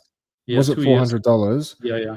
So And even for if the you pay MacBook, they that, would ask for $650 I wouldn't for do 2 that. years. But when you're buying a $2,500 iPhone, you pay $400. You can crack that screen 4 times, so twice a year, or you can lose your phone and you will still get a brand new one. It's worth every I will cent. do it for the iPhone because it makes sense, because you're always carrying this around, but not for the MacBook. Right. It's $700, which is crazy. Yeah, you also have a time limit, so be mindful of that. But I know. Good morning from Ukraine. Thank you very much for joining us all the way from Ukraine. I cannot pronounce that name, but thank you very much for joining us. No, So, Mr. Todas Azat asked, did you update the G4 to the latest firmware a few days ago, Marcus? I did. Yes, I did, yeah. And why? One thing that really frustrates me at the moment is it seems like almost every other week my G4 wants to update. So I don't know what's going on. I'm getting quite inundated with updates on my G4. So the G5 is coming, so the downgrading the picture quality. Well, also going back to that comment, I remember earlier in the G4 life cycle, there was a patch where a lot of people were saying there was 100 nit brightness improvement. And that was actually around the first time you came to my place, Marcus. And I actually do remember noticing, the TV was a bit brighter. And then a few weeks later, I was reading the comments. So, it goes both ways. Yeah, but I asked Classy and he said, no, he has no evidence at all that there was a brightness increasement. Actually, that leads me to a question. So I know you made a video on this previously. So there was a HDR video. How much does HDR affect performance on games? So when we're talking about the Nintendo Switch, obviously it's got a mobile processor in it. It's got a limited budget in terms of the graphical performance. So what was the conclusion of that video? It does not. Native HDR does not. It's not measurable. Not with what I used. There's maybe one frame or whatever, but you don't know at this very moment if you look at the exact same place, you know what I mean? So no, it's not. When we're talking about native HDR, I'm not talking about maybe outer HDR or something like that, or NVIDIA's RTX is costing a lot of performance, we know that, but native HDR, I couldn't find any evidence that it's reducing performance on the PlayStation 5. That's great news then for possible HDR implementation on the Switch too. So Umi says, I love my S95C. I never had any black screen or handshake issues, and uniformity is excellent compared to my LG OLED. Yeah, I've had nothing but problems with my Samsung, so I'm happy to hear that some people are living happily ever after. It's really about the HDMI cable what you use. And just the other day, and I threw it away. So because I was testing stuff, and I used one of the fiber cables I'm using for the S95C. And I connected this on my LG G4 and PlayStation 5, directly connected. Went into the blah, blah, blah screen adjustment, and I looked what is actually right now outputting. And it told me why CPCR. I said, what the hell? I'm expecting RGB. And there was also a little bit of advice, do it to the HDMI bandwidth limit. And I said, what's going on there? Okay, let's use a 5-meter copper cable, not the HDMI fiber cable. Oh, everything is working. I said, are you serious? So I tried the same cable on my S95C, RGB, no problem. Say, what the hell? So this HDMI fiber cable sometimes, because there's electronic in, which is, changing the signal or whatever happens, you know what I mean? So the TV, it looks like the LG TV doesn't know what to do then. That's interesting. Unbelievable. But when I'm using my 15-meter fiber cable from this PC to my S95C, RGB 10-bit HDR 144 Hz, no problem at all, but not on the G4. Unbelievable. See, I found the opposite. I found HDMI CEC and HDMI handshakes have been so much better with my LG compared to my Samsung. No, it is. That's a cable problem in my opinion. That's not an LG problem, because in general, I can connect whatever I want to the G4. It just takes it. And it knows and identifies it, and it's so flawless. It's just fine. Another follow-up from Chris. So he said, don't get me wrong, I absolutely love my G4. The issue was the black level, and I found it harder to calibrate than the C1. The C1 wowed me, but the G4 didn't. So from my understanding, like the G4 didn't really need to be calibrated. It was probably one of the most accurate TVs out of the box. So I'm just... I mean, the near black is always a problem with OLED, and you need to probably, if you like to have really the best performance, I would doubt that all the people can see this, you know, honestly. If you put two G4s next to each other, uncalibrated and calibrated, I would doubt that the people can actually tell me which one is the calibrated one, because obviously there will be a little bit of a difference, but I know what he means, but it can be. It can be, because, you know, so usually I haven't put a meter on this TV ever. I really, because I turn it on, I put my HDR stream on whatever I'm using for testing, and I was like, okay, this looks fantastic. Thank you very much. Done. No problem. He also followed up with the QD OLEDs have a less reflective panel. However, I find the LG OLEDs to have deeper blacks, so it's a slight difference. I also have a S90D, and it's an amazing TV. It does everything so right. Yeah, I still haven't had my hands on a QD OLED. I'm kind of tossing up. I'm starting to see, like, was it 2023 and 24 QD OLED starting to really drop in price if there's some new old stock. And I'm thinking if I should get my hands on one just to get the QD OLED experience. But I know, Marcus, you're pretty happy with your QD OLEDs. Absolutely. That's why it's in my gaming room, let's say like this. And if I got some time, I'm playing on the S95C. Game Motion Plus, oh my God. I know. I need to see that. So, yeah, that's something I need to get my hands on. AP, are you guys staying up to watch Nintendo Switch to Direct Live? But I know it's probably around, I know it's probably around midnight when it happens in Australia time. So Marcus is. I would like to. I just don't know if I have it. He's you know. No, look, that's my plan, because I like to do a stream, and this is the stream which is, or the time you can see. I get rid of the comments here. 4 hours and 4 hours left. Oh my God, just 4 hours. Yeah, wow. I will stream with OBS, because then the quality is just amazing, probably in 4K. And yes, I like to see what Nintendo is offering, because I have actually I'm more excited about the Nintendo Switch 2 as I was with the PlayStation 5, honestly, because PlayStation 5 is just an extension. You know, I mean, don't get me wrong, Nintendo Switch is also just a new console, but I'm looking forward to what Nintendo is offering, and I hope my expectations are high, maybe too high. I hope I'm not getting disappointed in terms of games and stuff like that. You know, one of the commenters earlier in the stream said it's basically, and I agree, a Switch Pro. You know, that's the one way you could look at it. So yeah, it's just another Switch that's with a Pro attached to it. That's one way to think about it. But just quickly, 4-0, all of these high-end TVs are great. No need to worry too much about choosing the right one over the other. And that's one thing I definitely agree with. It's like, man, I've seen some people, they buy a G4 or they buy like a S95D or something like that, and they're like, oh, I made the wrong choice. It's like, man, if you put these two in a room, you're talking minuscule differences. You know, like there are personal preferences involved, of course, but like whether you get one or the other, you have not made a mistake. And as soon you use external devices to support the TV with content, it really doesn't matter anymore. Because, you know, it really doesn't matter. Yeah. That's from Chris here. Oh, okay. So just the S95D has to finish. That's probably what I have seen at JB Hi-Fi. The S90D is glossy. Can you get the S90D here, actually? And that's the same panel as the S95C. So there's no point to get the S90D then, if it's the same panel. Yeah. But if it's really glossy, that means it's also not as the S95C, because the S95C is not glossy. Yeah, and Devin says it seems glossy and less magenta than the S95D. It's not matte and it looks fantastic. Happy I got it before Samsung went all matte finish. And isn't that such a sad thing? It's like people are now buying the last version of their TVs before, and when they were still good.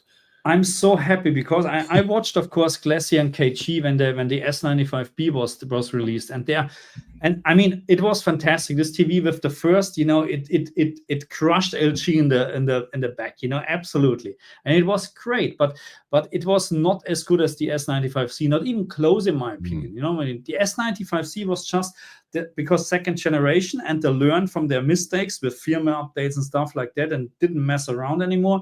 The out of the box calibration was just much better. Not as good as the LG OLED TVs, obviously, but it was just much better. I'm so happy I waited.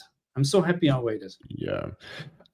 So yeah, Chris also said our TVs are placed by the manufacturer most times. So like the LG G4 is still the best looking TV at JB Hi-Fi, hands down. So yeah, so for those people who don't understand, so basically what he's saying is the LG will handpick the best panels and put those ones on display, so you're not getting anything. Because I know FOMO always talks about was it Value Electronics?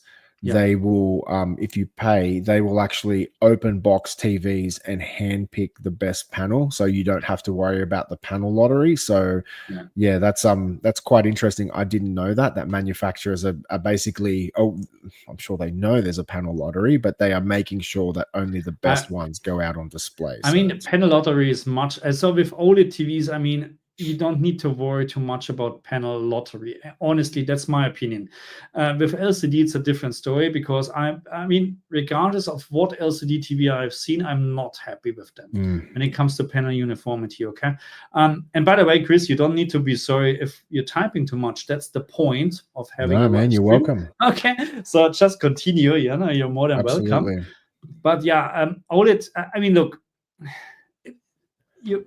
because people were also asking me, are you returning this TV? Why would I? I don't know what I'm getting, and I don't want to go through the hassle. You know what I mean? So this TV is just, you turn it on. There's no my G2, for an example, had or still has the noise with some frequency from the what's the name? Condensation, from some electrical parts inside, at a certain brightness or whatever, you can hear a beeping noise. The G4 is absolutely silent. That's a big plus, because I was sometimes sitting here and you can hear this, because still I'm 47, but my hearing is still good, and I was like, okay, this drives me nuts. You know what I mean? But the G4 is absolutely quiet. Big plus, but panel uniformity, I mentioned this already, not as good as the G2. Yeah. Umi also said you should create a bingo card for Nintendo Direct. Guess what's going to be announced. So that'd be a fun little game you can have with your. So what are we guessing? Because again, it's just 3 hours 56. I haven't eaten anything. I came home, started a live stream, got a beer, wine, Stefana, and any German here. That's the best beer you can get, really. So next time when I'm at your place, Adam, I'm expecting this. Okay. Okay, man. I'll have to fly something for Germany. I don't know how I'm going to get that. No, man. It's here on Dave Murphy. Okay. What's the name? Anyway. Dan Murphy's, yeah. So yeah, I guess our predictions were, just to follow up on that. So look, it's hard because we've had so many leaks and rumors and stuff like that. So like the general consensus, I believe at this stage, it looks like it's going to be an LCD display.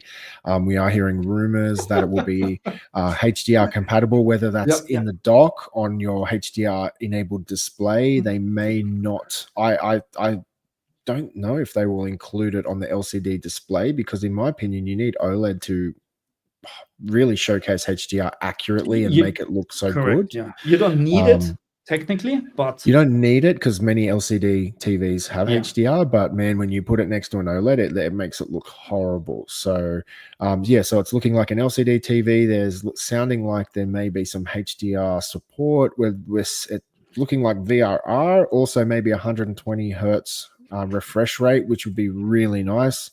I'm hoping they can squeeze all that bandwidth through a USB-C port, because if they're going to do a docked mode with just a USB-C underneath, that's no problem for USB-C. Yeah, hopefully there's enough bandwidth. I know USB-C, if it's like the right iteration, no, believe me, it's no got problem. Huge bandwidth. No problem. Yeah, so Yeah, so that's exciting, man. I'm just interested to see what they'll do with existing titles, if there will be a spec bump without having to have a paywall, and what launch titles will be coming through, because I'm sure they've got some absolute bangers that they're going to be bringing out. Like I'm hearing rumors about a new Mario Kart. I'm hoping there's like Mario Odyssey 2.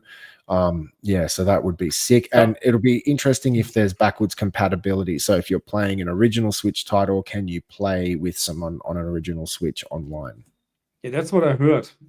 But we don't know. But I hope so. I mean, it doesn't make sense. I mean, if my old cartridge is not working on the Switch 2 anymore, this is a no-go. So this is already, I think, confirmed that it will work, you know. But I'm looking at enhanced games, of course. You know, I like to have 60 FPS instead of 30. Well, I don't know any person that, you know, that hasn't fallen in love with a game wouldn't love the game to have a graphical improvement, a patch, and go back and re-enjoy that game. So I think that's definitely they must do that. But Quentin McQueen, good day, guys. Would love to hear your response on, I'm assuming, The Last of Us being released again in a box set.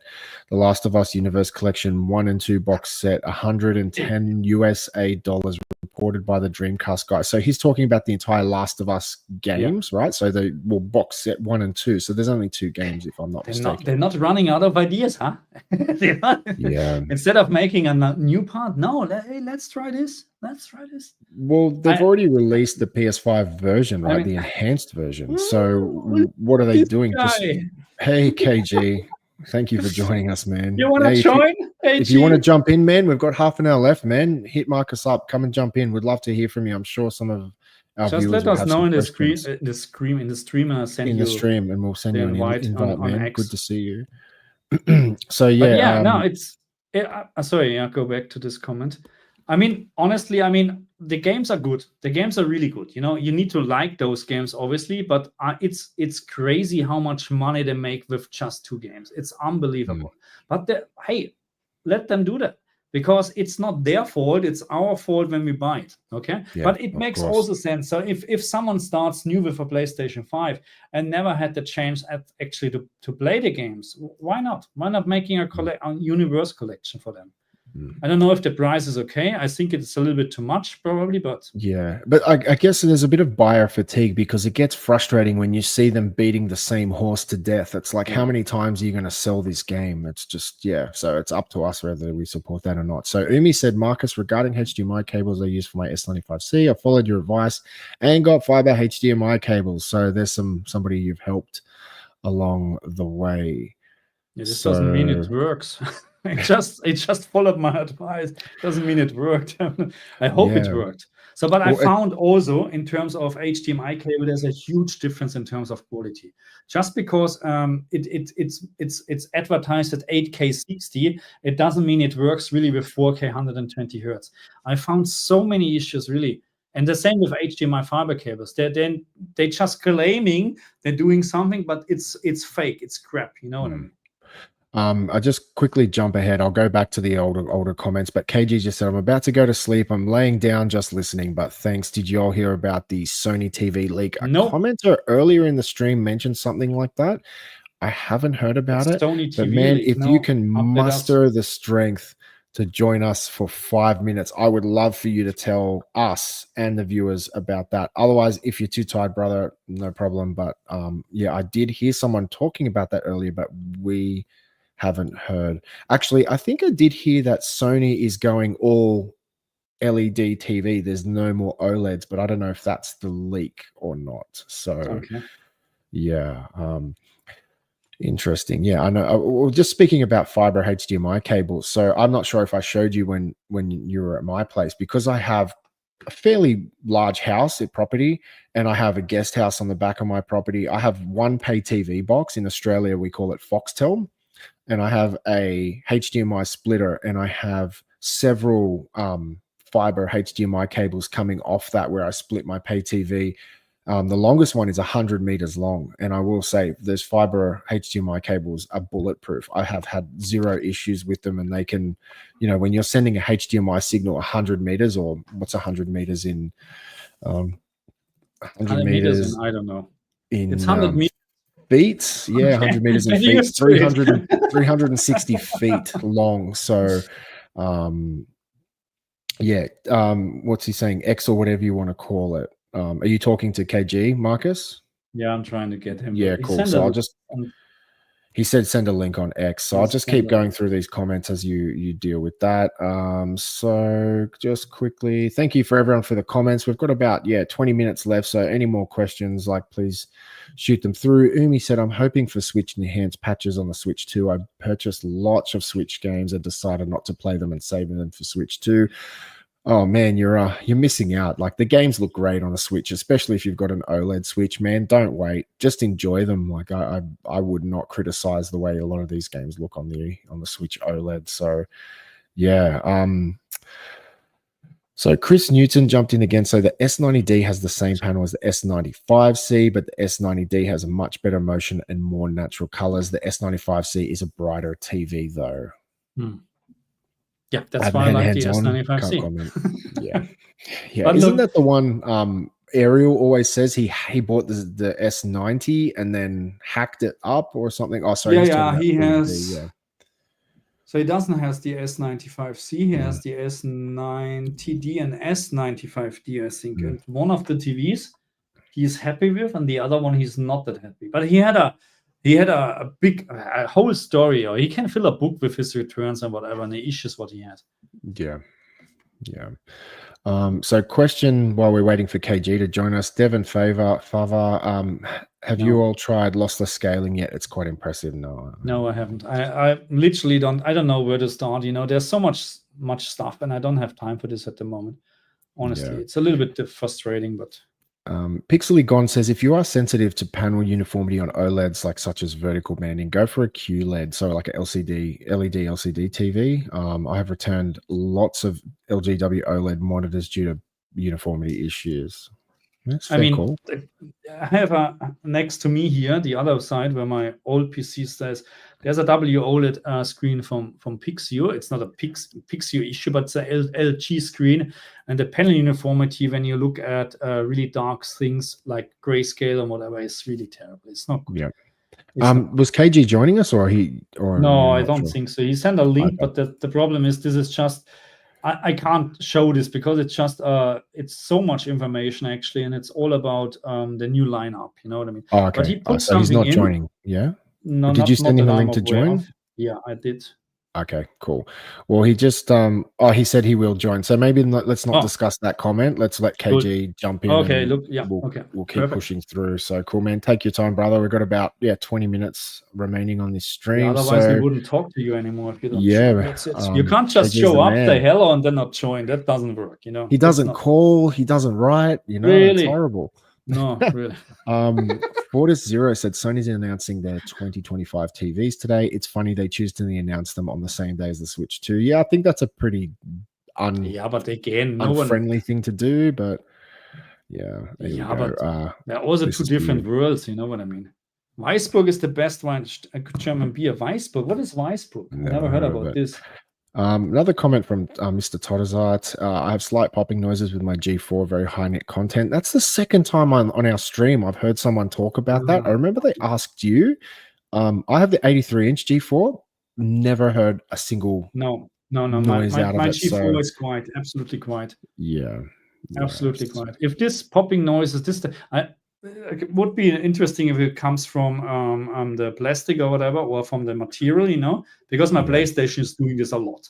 Yeah. The PlayStation is popping like crazy. The Xbox never made any sound because it's like a brick, That's interesting. That's also a difference. We need to talk about this. The build quality, in my opinion, on the Xbox is much better on the PlayStation. I have a 49-inch ultra wide I'm streaming on right now, and I actually, now that you've said it, I actually noticed that sounds like from the back, the plastic of the monitor, it pops. So it's like, I know what you're talking about, but I've never noticed it on my TV. This comment I have to highlight. It is absolutely hilarious. So it's from Anton. It says, hello from Ukraine. Now you can read my name. Thank you for joining us. So absolutely love your streams. Did you hear that Ariel was rushed to the hospital with severe 50-90 love syndrome? Well done. Oh, you got me. I was very worried. You know what I mean? I was very worried. Yeah, but it's true. but it's true.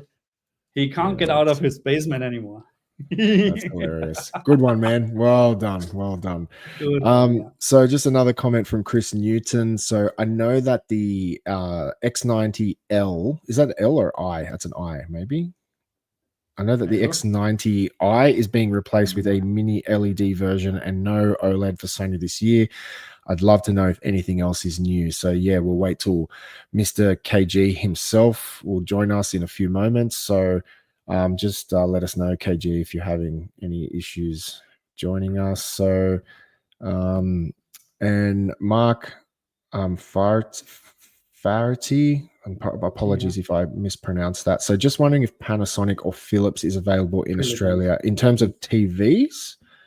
I believe Philips just brought out their new range of TVs in Australia. So Philips, yeah, but not Panasonic, huh? There's no Panasonic ages ago, right? Yeah, there's no Panasonic TVs. Yeah, there is Philips, but yeah, they're not very what's the word? They're not very unfortunately, popular. because apparently they're really, really good. Panasonic OLED TVs are really, really good. Yeah.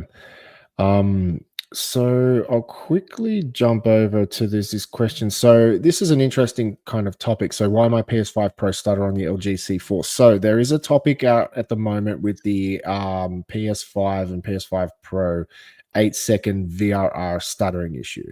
So Marcus, I know you created a video about this particular issue. So did you want to quickly brief everyone on the situation? Yeah, I don't know if he's talking about this or something else, but yes, there is an issue. Apparently I haven't seen it on the Xbox, honestly, but it's also not look, it's not a deal breaker, honestly. It's not a deal breaker, but it can be annoying depending on what game you're gaming and what TV are you using, because obviously it's more visible on a big OLED screen than a small LCD screen, but it's happening with regardless what TV screen monitor you're using. Every 8 seconds after a certain time, it starts to drop one frame or stops or comes out of the VRR mode. So not sure exactly what's going on. It's not with all the games, because I couldn't find it with Horizon Forbidden West, and I played the game, or I was just running the game for an hour, and then I tried to find the issue, but no. But on The Last of Us 2, it's very obvious. Yeah, it's one of those things. Look, I think in fast twitch games, you're going to notice it more. Games where the camera needs to pan around a lot more quickly. But for any kind of slower games, it's probably going to be less noticeable. But in that being said, it still needs to be resolved. So the reason why I brought it up, because he said I was noticing stutter on his C4. The problem is a lot of people are assuming it's the TV that the problem is. So if the issue we are discussing is more than likely what you are talking about, don't blame your TV, because people are looking for firmware upgrades and things like that. So it's a known PS5 issue. So if you go search for Marcus's video, PS5 stuttering, would that bring it up? I don't know. I have possibly. Yeah, I don't know what you need to look for, but probably PlayStation 5 8-second stutter issue or something like that. And just go to Marcus's channel, Gaming Tech, and just check. It's one of his more recent videos, and you can see. Yeah, so you can go and check that out. So here's a cool question. And KG, if you're still listening, if you're having any problems, man, just let us know. We'll sort you out. So Quentin McQueen says, I'm still loving my 65-inch LG C3. Recently, I started to feel a bit of FOMO and was feeling I didn't have the brightness. I fixed my FOMO by changing to vivid mode and making my own adjustments for there. Okay. Vivid mode. Yeah, no, I'm not commenting on this. But if you like the picture, you like it. That's how it is. It's up to you. It's not up to us. Yeah, I always, when I have friends or family that are using the vivid mode, I always force them into a more accurate mode. And then I say, okay, just calm down, play on that for the day or a day or two. And when you're used to it, go back to vivid mode. If you still like vivid mode, stay with vivid mode. But man, I haven't met anyone yet who has gone back to vivid mode after being on an accurate setting and gone, vivid's better. So man, if you're playing games, you can just turn dynamic tone mapping. That'll help you get a bit more brightness out of the TV. But yeah, it's a tricky thing, man. The LG C3, it's still modern. It's plenty good. So I wouldn't even be considering getting rid of that TV. So it's only 2023. So yeah, I'd hang into that. KG is in the lobby, so we're just waiting for him to get his camera and whatnot set up. So we might just do another couple of comments. I'm just kidding. I'm just kidding.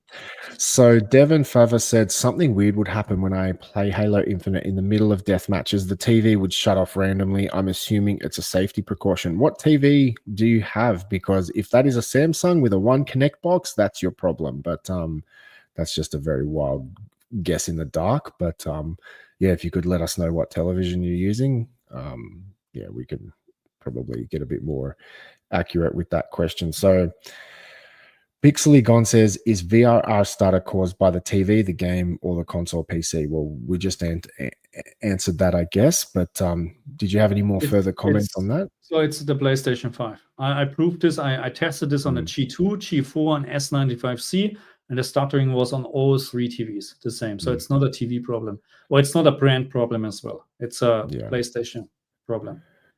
Yeah. Which, yeah. It's not a deal breaker, but it needs to be fixed. It can't be like that, Wasn't there just recently a problem with the G3s or something like that? There was some firmware issue. A lot of people were complaining about in our stream. There was an issue that with a certain refresh rate or frames per second, there was stuttering. This is what I heard, but I never experienced this because I'm not playing enough to actually see those issues. Right. Okay. KG, just let us know you're in the lobby. If you want to add yourself to stage once you get your camera sorted I'm adding out. him now. Yeah. Hey, KG. Hey, can you hear me? We got you, man. How you doing? Thank you for joining us. What's up? How's it going?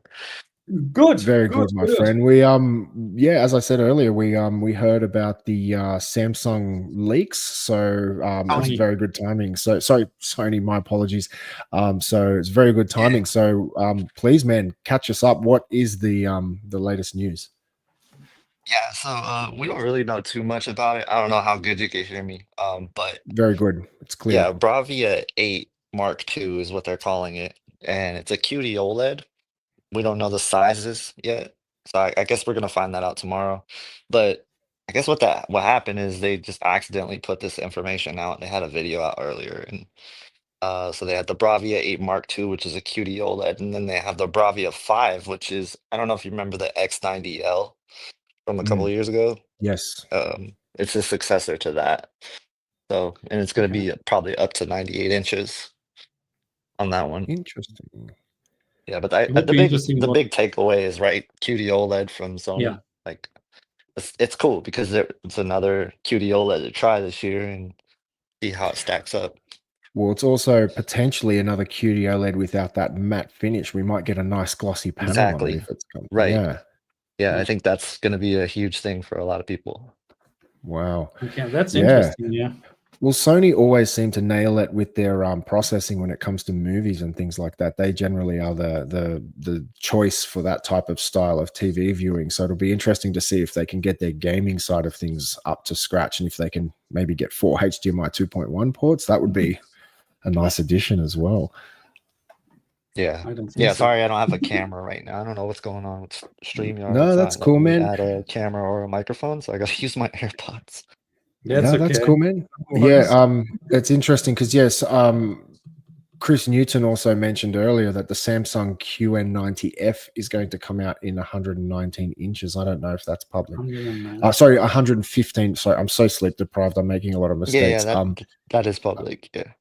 Oh, okay, cool. Yeah, so it seems like the size wars is officially on, but Samsung are notorious for being a bit more expensive. So yeah, we'll see how that goes. But man, so that's pretty exciting. But the problem is they're only going to be a maximum of 77 inches because QD OLEDs just aren't any larger than that, right? Yeah, that's the largest one you can get. So that's the thing. We don't know the size, right? And also, so I don't know if you heard about this, but there's a recent development for us here in the States where Are you familiar with the LG B4?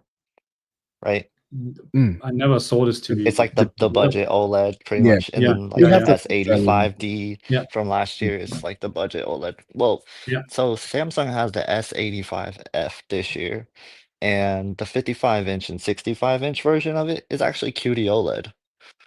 Okay. Like they're actually putting QD OLEDs in those panels. So Classy got one. He measured it. It was only 800 nits on a 10% window. But Okay. like Wow.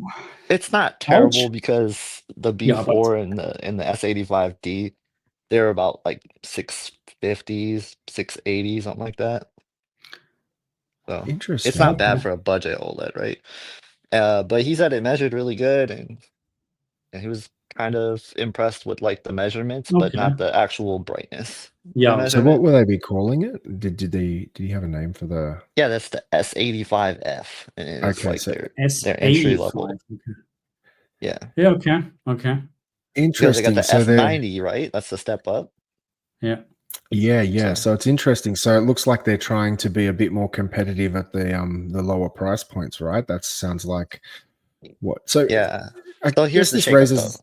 Yeah, I guess this raises Like, the question. Like, forgive me if I'm a bit ignorant to this, if this is already a pretty obvious statement, but would these particular panels that are achieving like a lower brightness, would they be, I guess, panels that aren't the best, or would these be software limited? So I guess would they be creating these TVs using panels that may have been rejected in the past, or do you get what I'm kind of saying, or would these just be like a yeah, limit? I get what you're saying. So it's software limited, pretty much, Okay. and we're looking at the same type of panels they've been using for the last couple of years. We just don't know what generation it's from. Um, it's likely either third generation or second generation, but I don't know how much second generation is left. It's not fourth generation. I doubt they would be using it on that. This is probably like they're using it because they have it kind of thing. Mm. Mm, And here's the thing, here's the twist of all that. It's like in Europe, in certain regions, the S90F is a W OLED in certain sizes, Mhm. right? So right. really depends on the last four digits. I think I've talked about this before, but the last four Yes. digits of the model. And if you see E, X, or just E in general, in the starting four of those letters, then it's a W OLED. So like you have to Okay. be aware of that when you're looking at the S90F. If you're looking at the S95F, that's always a QD OLED. So Mm. you don't have to worry about that. But So you then, can be unlucky and you get yeah, a Mm, QD OLED, or lucky and you get a QD OLED, or you get unlucky and get a W OLED. yeah. So yeah, and in the here's the state, thing, I'm hearing the S90F in the UK, actually all the sizes are W OLED. Oh, okay. wow, Yeah. that's interesting.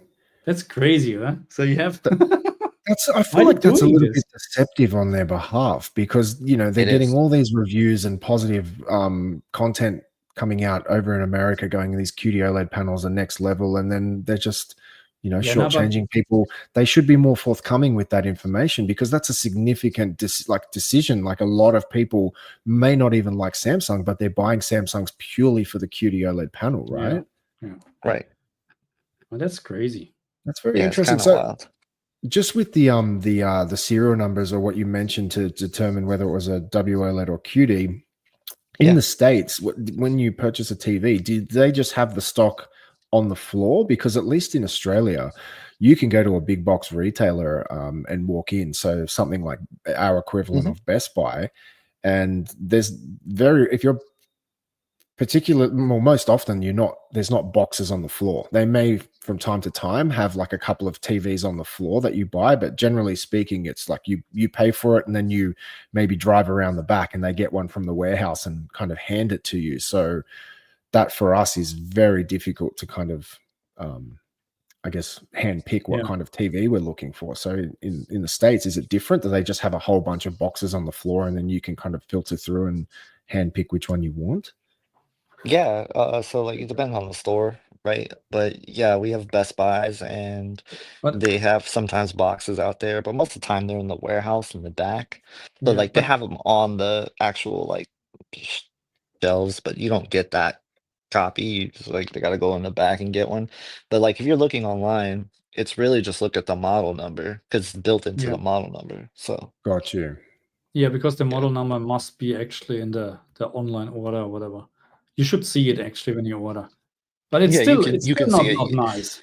No, it's not. No. So because it's like you shouldn't have to figure out a code No, to really figure not. out what panel you're getting. Because everybody thinking Samsung is QD OLED, you know what I mean? That's what you should Right. get. That's I agree. So this just circling back, so this Sony information, sorry if I've got this incorrect. So this was the Bravia 8 Mark II. Is that what you were calling it? Yeah, that's what they're calling it. And so that's going to be announced within a couple of hours around the same time as the Nintendo Switch live stream. Is that what you're saying? About I think it's like 2 hours later or something, or maybe an hour later. I'm not sure. So But what's I'm really hyped for the Nintendo though. I don't know if you guys talked about the HDR possibilities, but oh man, but what's I don't know. your opinion on that? So just while we've got you, I won't keep you too long Yeah. because we're at the end of our stream and I know you're going to sleep. But like, what's your hypotheses on it? Like, I was suggesting maybe they might not have it on the LCD screen, but in docked mode they might have HDR support. Do you have any thoughts around that? yeah, I could actually see that. So I don't know how hard it is to have an HDR screen on a portable. Probably isn't that difficult, right? No, we have the So Steam Deck, you know what I But mean? you've yeah, also got that's power to think HDR, about, right? right? Yeah, it has Yeah. HDR. So it's not How a big does that deal. how would that affect the battery life? Because wouldn't you be cranking it more would. brightness out of Yes, the it would. display? Yeah, Obviously, it would. I would imagine it would, but doesn't SDR as well though? I mean, like, because you're going True. full screen the whole time with SDR, and then with HDR though, it's like it's pretty controlled for the But most part. it really Like, depends what it display they're depends on the putting game, on. right? Yeah. Yeah. Yeah, because if they're putting a crappy display on, you know, with a maximum peak brightness of 500 nits, then it's not HDR. That's a big question what we have, and I can't see that. Right. I can't see it. You know what I mean? That's Yeah, the problem. what's the Steam Deck Steam peak Deck is brightness? oh, that's a good question. I never had it, but I heard something Yeah. like 800 nits. I'm Okay. not sure about. I never had it. I tried to get hands on, but it's very hard in Australia. You pay so much more for import and whatever. It's still not officially available here. The Steam. Right. So are we thinking this isn't OLED, right? This is It's probably not OLED. LCD. Yeah. Like Yeah. they gotta keep the cost down, I imagine. I mean, Yeah. look, they can make LCD screens very, very bright. They can Yeah, make no, it. I mean, look, that's what I'm they saying. If can. it's LCD, it But- might actually be brighter than Yeah. what an OLED could But be. are they using a brand new LCD display for this, or are they using something which is already 5, 6, 7 years old and just using it? You know, in terms of new, but I would you don't know. imagine the screen is something special. Would be a They're- custom they- fit, I would assume. I think that they're gonna make a big deal about the portability of it and how nice the screen is and stuff. I think that is gonna be in the cards.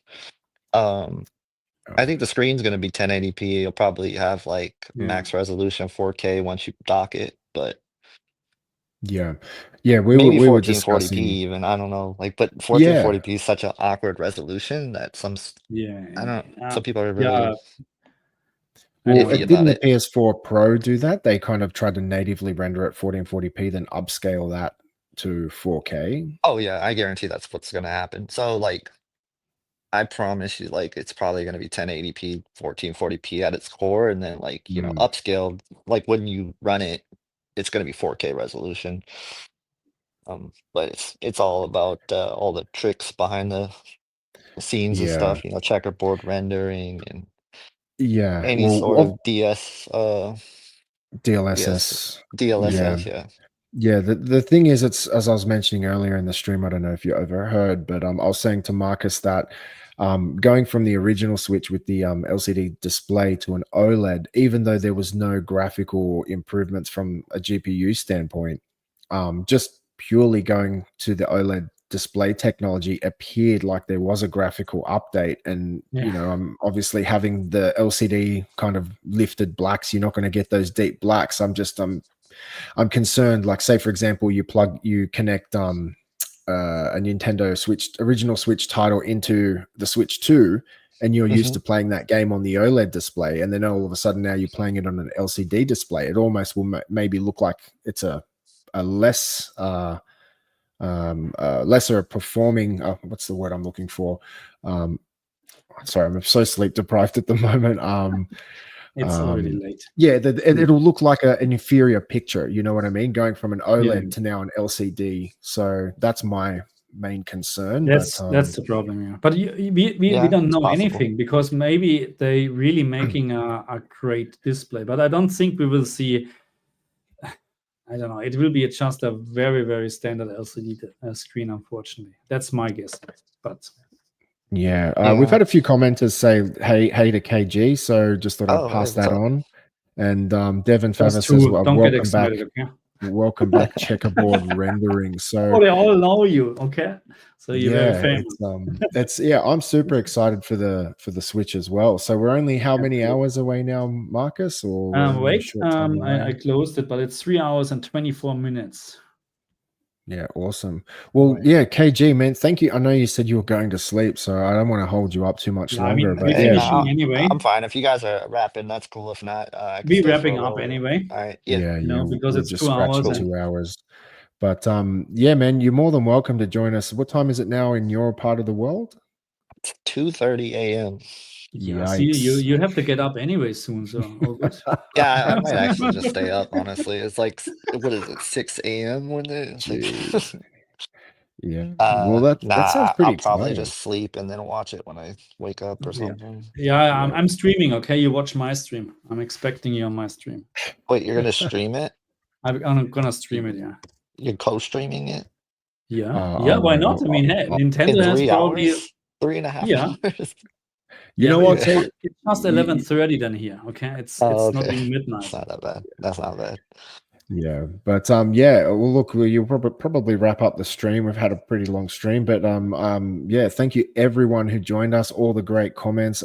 Thank you, Marcus, KG, awesome, and that's some really cool information. So we'll probably know the real details, I guess, in a matter of hours now on both the Switch 2 and the Bravia 8 Mark II. So that is interesting, because I had another person telling me that Sony has gone off OLED altogether and they're doubling down on the LED technology. So I'm actually a little bit surprised. So, and this is information you're pretty confident about, KG? Oh yeah, it was leaked. It was from the Sony official YouTube channel. They just like launched it late or like too early. Coincidence. And then they took it down. You know, So all it's this like, leak, whoops. you know, they're always done on purpose. I'm pretty sure about that. You know Yeah, I what don't think this was on purpose. I don't think it was. Could be a controlled It leak. was taken down pretty quick. Interesting, yeah, because we've seen a few leaks lately. Like I know they were leaking the C button on the Switch. Actually, before we go, what's your hypothesis on that C button, KG? You've seen those leaks about the new button on the It's probably Switch? just a capture button, I imagine. Probably. Like a screenshot. Yeah, I've heard another theory. It's a Never used customizable this on the button, Switch. so you could assign it to various different tasks. I guess that's the way to explain it. But yeah, either way, man, Marcus and I were saying earlier, we would love to see some of these old school games get like a HDR implementation or something like that. God damn, I would love to see some of these. Yeah, I think that's the missing piece of Nintendo puzzle. That's my game. They need to, some of these like 2D side scrollers with modern graphics that just are so visual, like they're like eye candy. They're so pretty, but imagine slapping a nice HDR implementation on that and putting it on your 65-inch OLED or something like that. I think that would just be such a great experience. Oh yeah, could you imagine Breath of the Wild? Like what? Damn, 60 FPS, 60 FPS, or even. It's not that you can't play it in 60 already somewhere, you know. I'm not saying anything, but what's the call? HDR in that game would be sick. Yeah. Oh, the game would just be so. It would just give it a lot of people either who haven't played it or people who have to go and replay it again, because like there's nothing like playing a classic like that with just like a new fresh coat of paint. I think it's such a good experience. So, but what about I would say we are finishing with this comment from Omi. Yes, so he has news, you know. He knows from Nintendo Direct, you know, especially, you know, he's big into this. He knows that the Switch 2 has built-in Sony QD OLED. Great news. No, really, this would be fantastic. But, we can't dream about this, but hey, great comments. I'll say that. Let me say one more thing about Sony. So hooking a Switch up to the Sony TVs. I think, in my opinion, they have the best like upscaling for Nintendo Switch. And they also have just Awesome. like extra I mean, things that can make it yeah. enhanced even more. Like they have things called reality creation, which is gonna like do some individual texture. Um, it's not sharpening, but it's like it's controlled. It's almost like it's sort of like extra upscaling, like another layer Okay. on top of it. It's so nice. So, like if you ever And get a chance to try a Sony You know, OLED, try never it on tried on the Switch. Sony OLED, actually, yeah, and how is unfortunately. that affecting, say, input lag for games and things like? Because I thought a lot of that stuff was typically reserved for content consumption rather than gameplay. Yeah, it doesn't really touch the input lag at all. I use it on some Xbox games and stuff, and Mhm. I haven't noticed it impacting it if I turn it on or off. That's good. Interesting. That's Like good. maybe 2 Interesting. milliseconds or something, but I don't notice it. Well, Yeah, I guess okay. Switch games aren't that they don't need the lowest input lag in the world, if that makes sense. Not like you're playing Call of Duty on there, but and Right. last thoughts on refresh rates. What do you think we're going to see? Do you think we'll see 120 hertz mode? No. Straight up Fuck, ice try no. cold. I don't Yeah, think they but need yeah, it. I really don't think no, I don't think no. they need it. I think 60 is what they're gonna aim for. Yeah, Hmm. you're right. That's how it is. Yeah, interesting.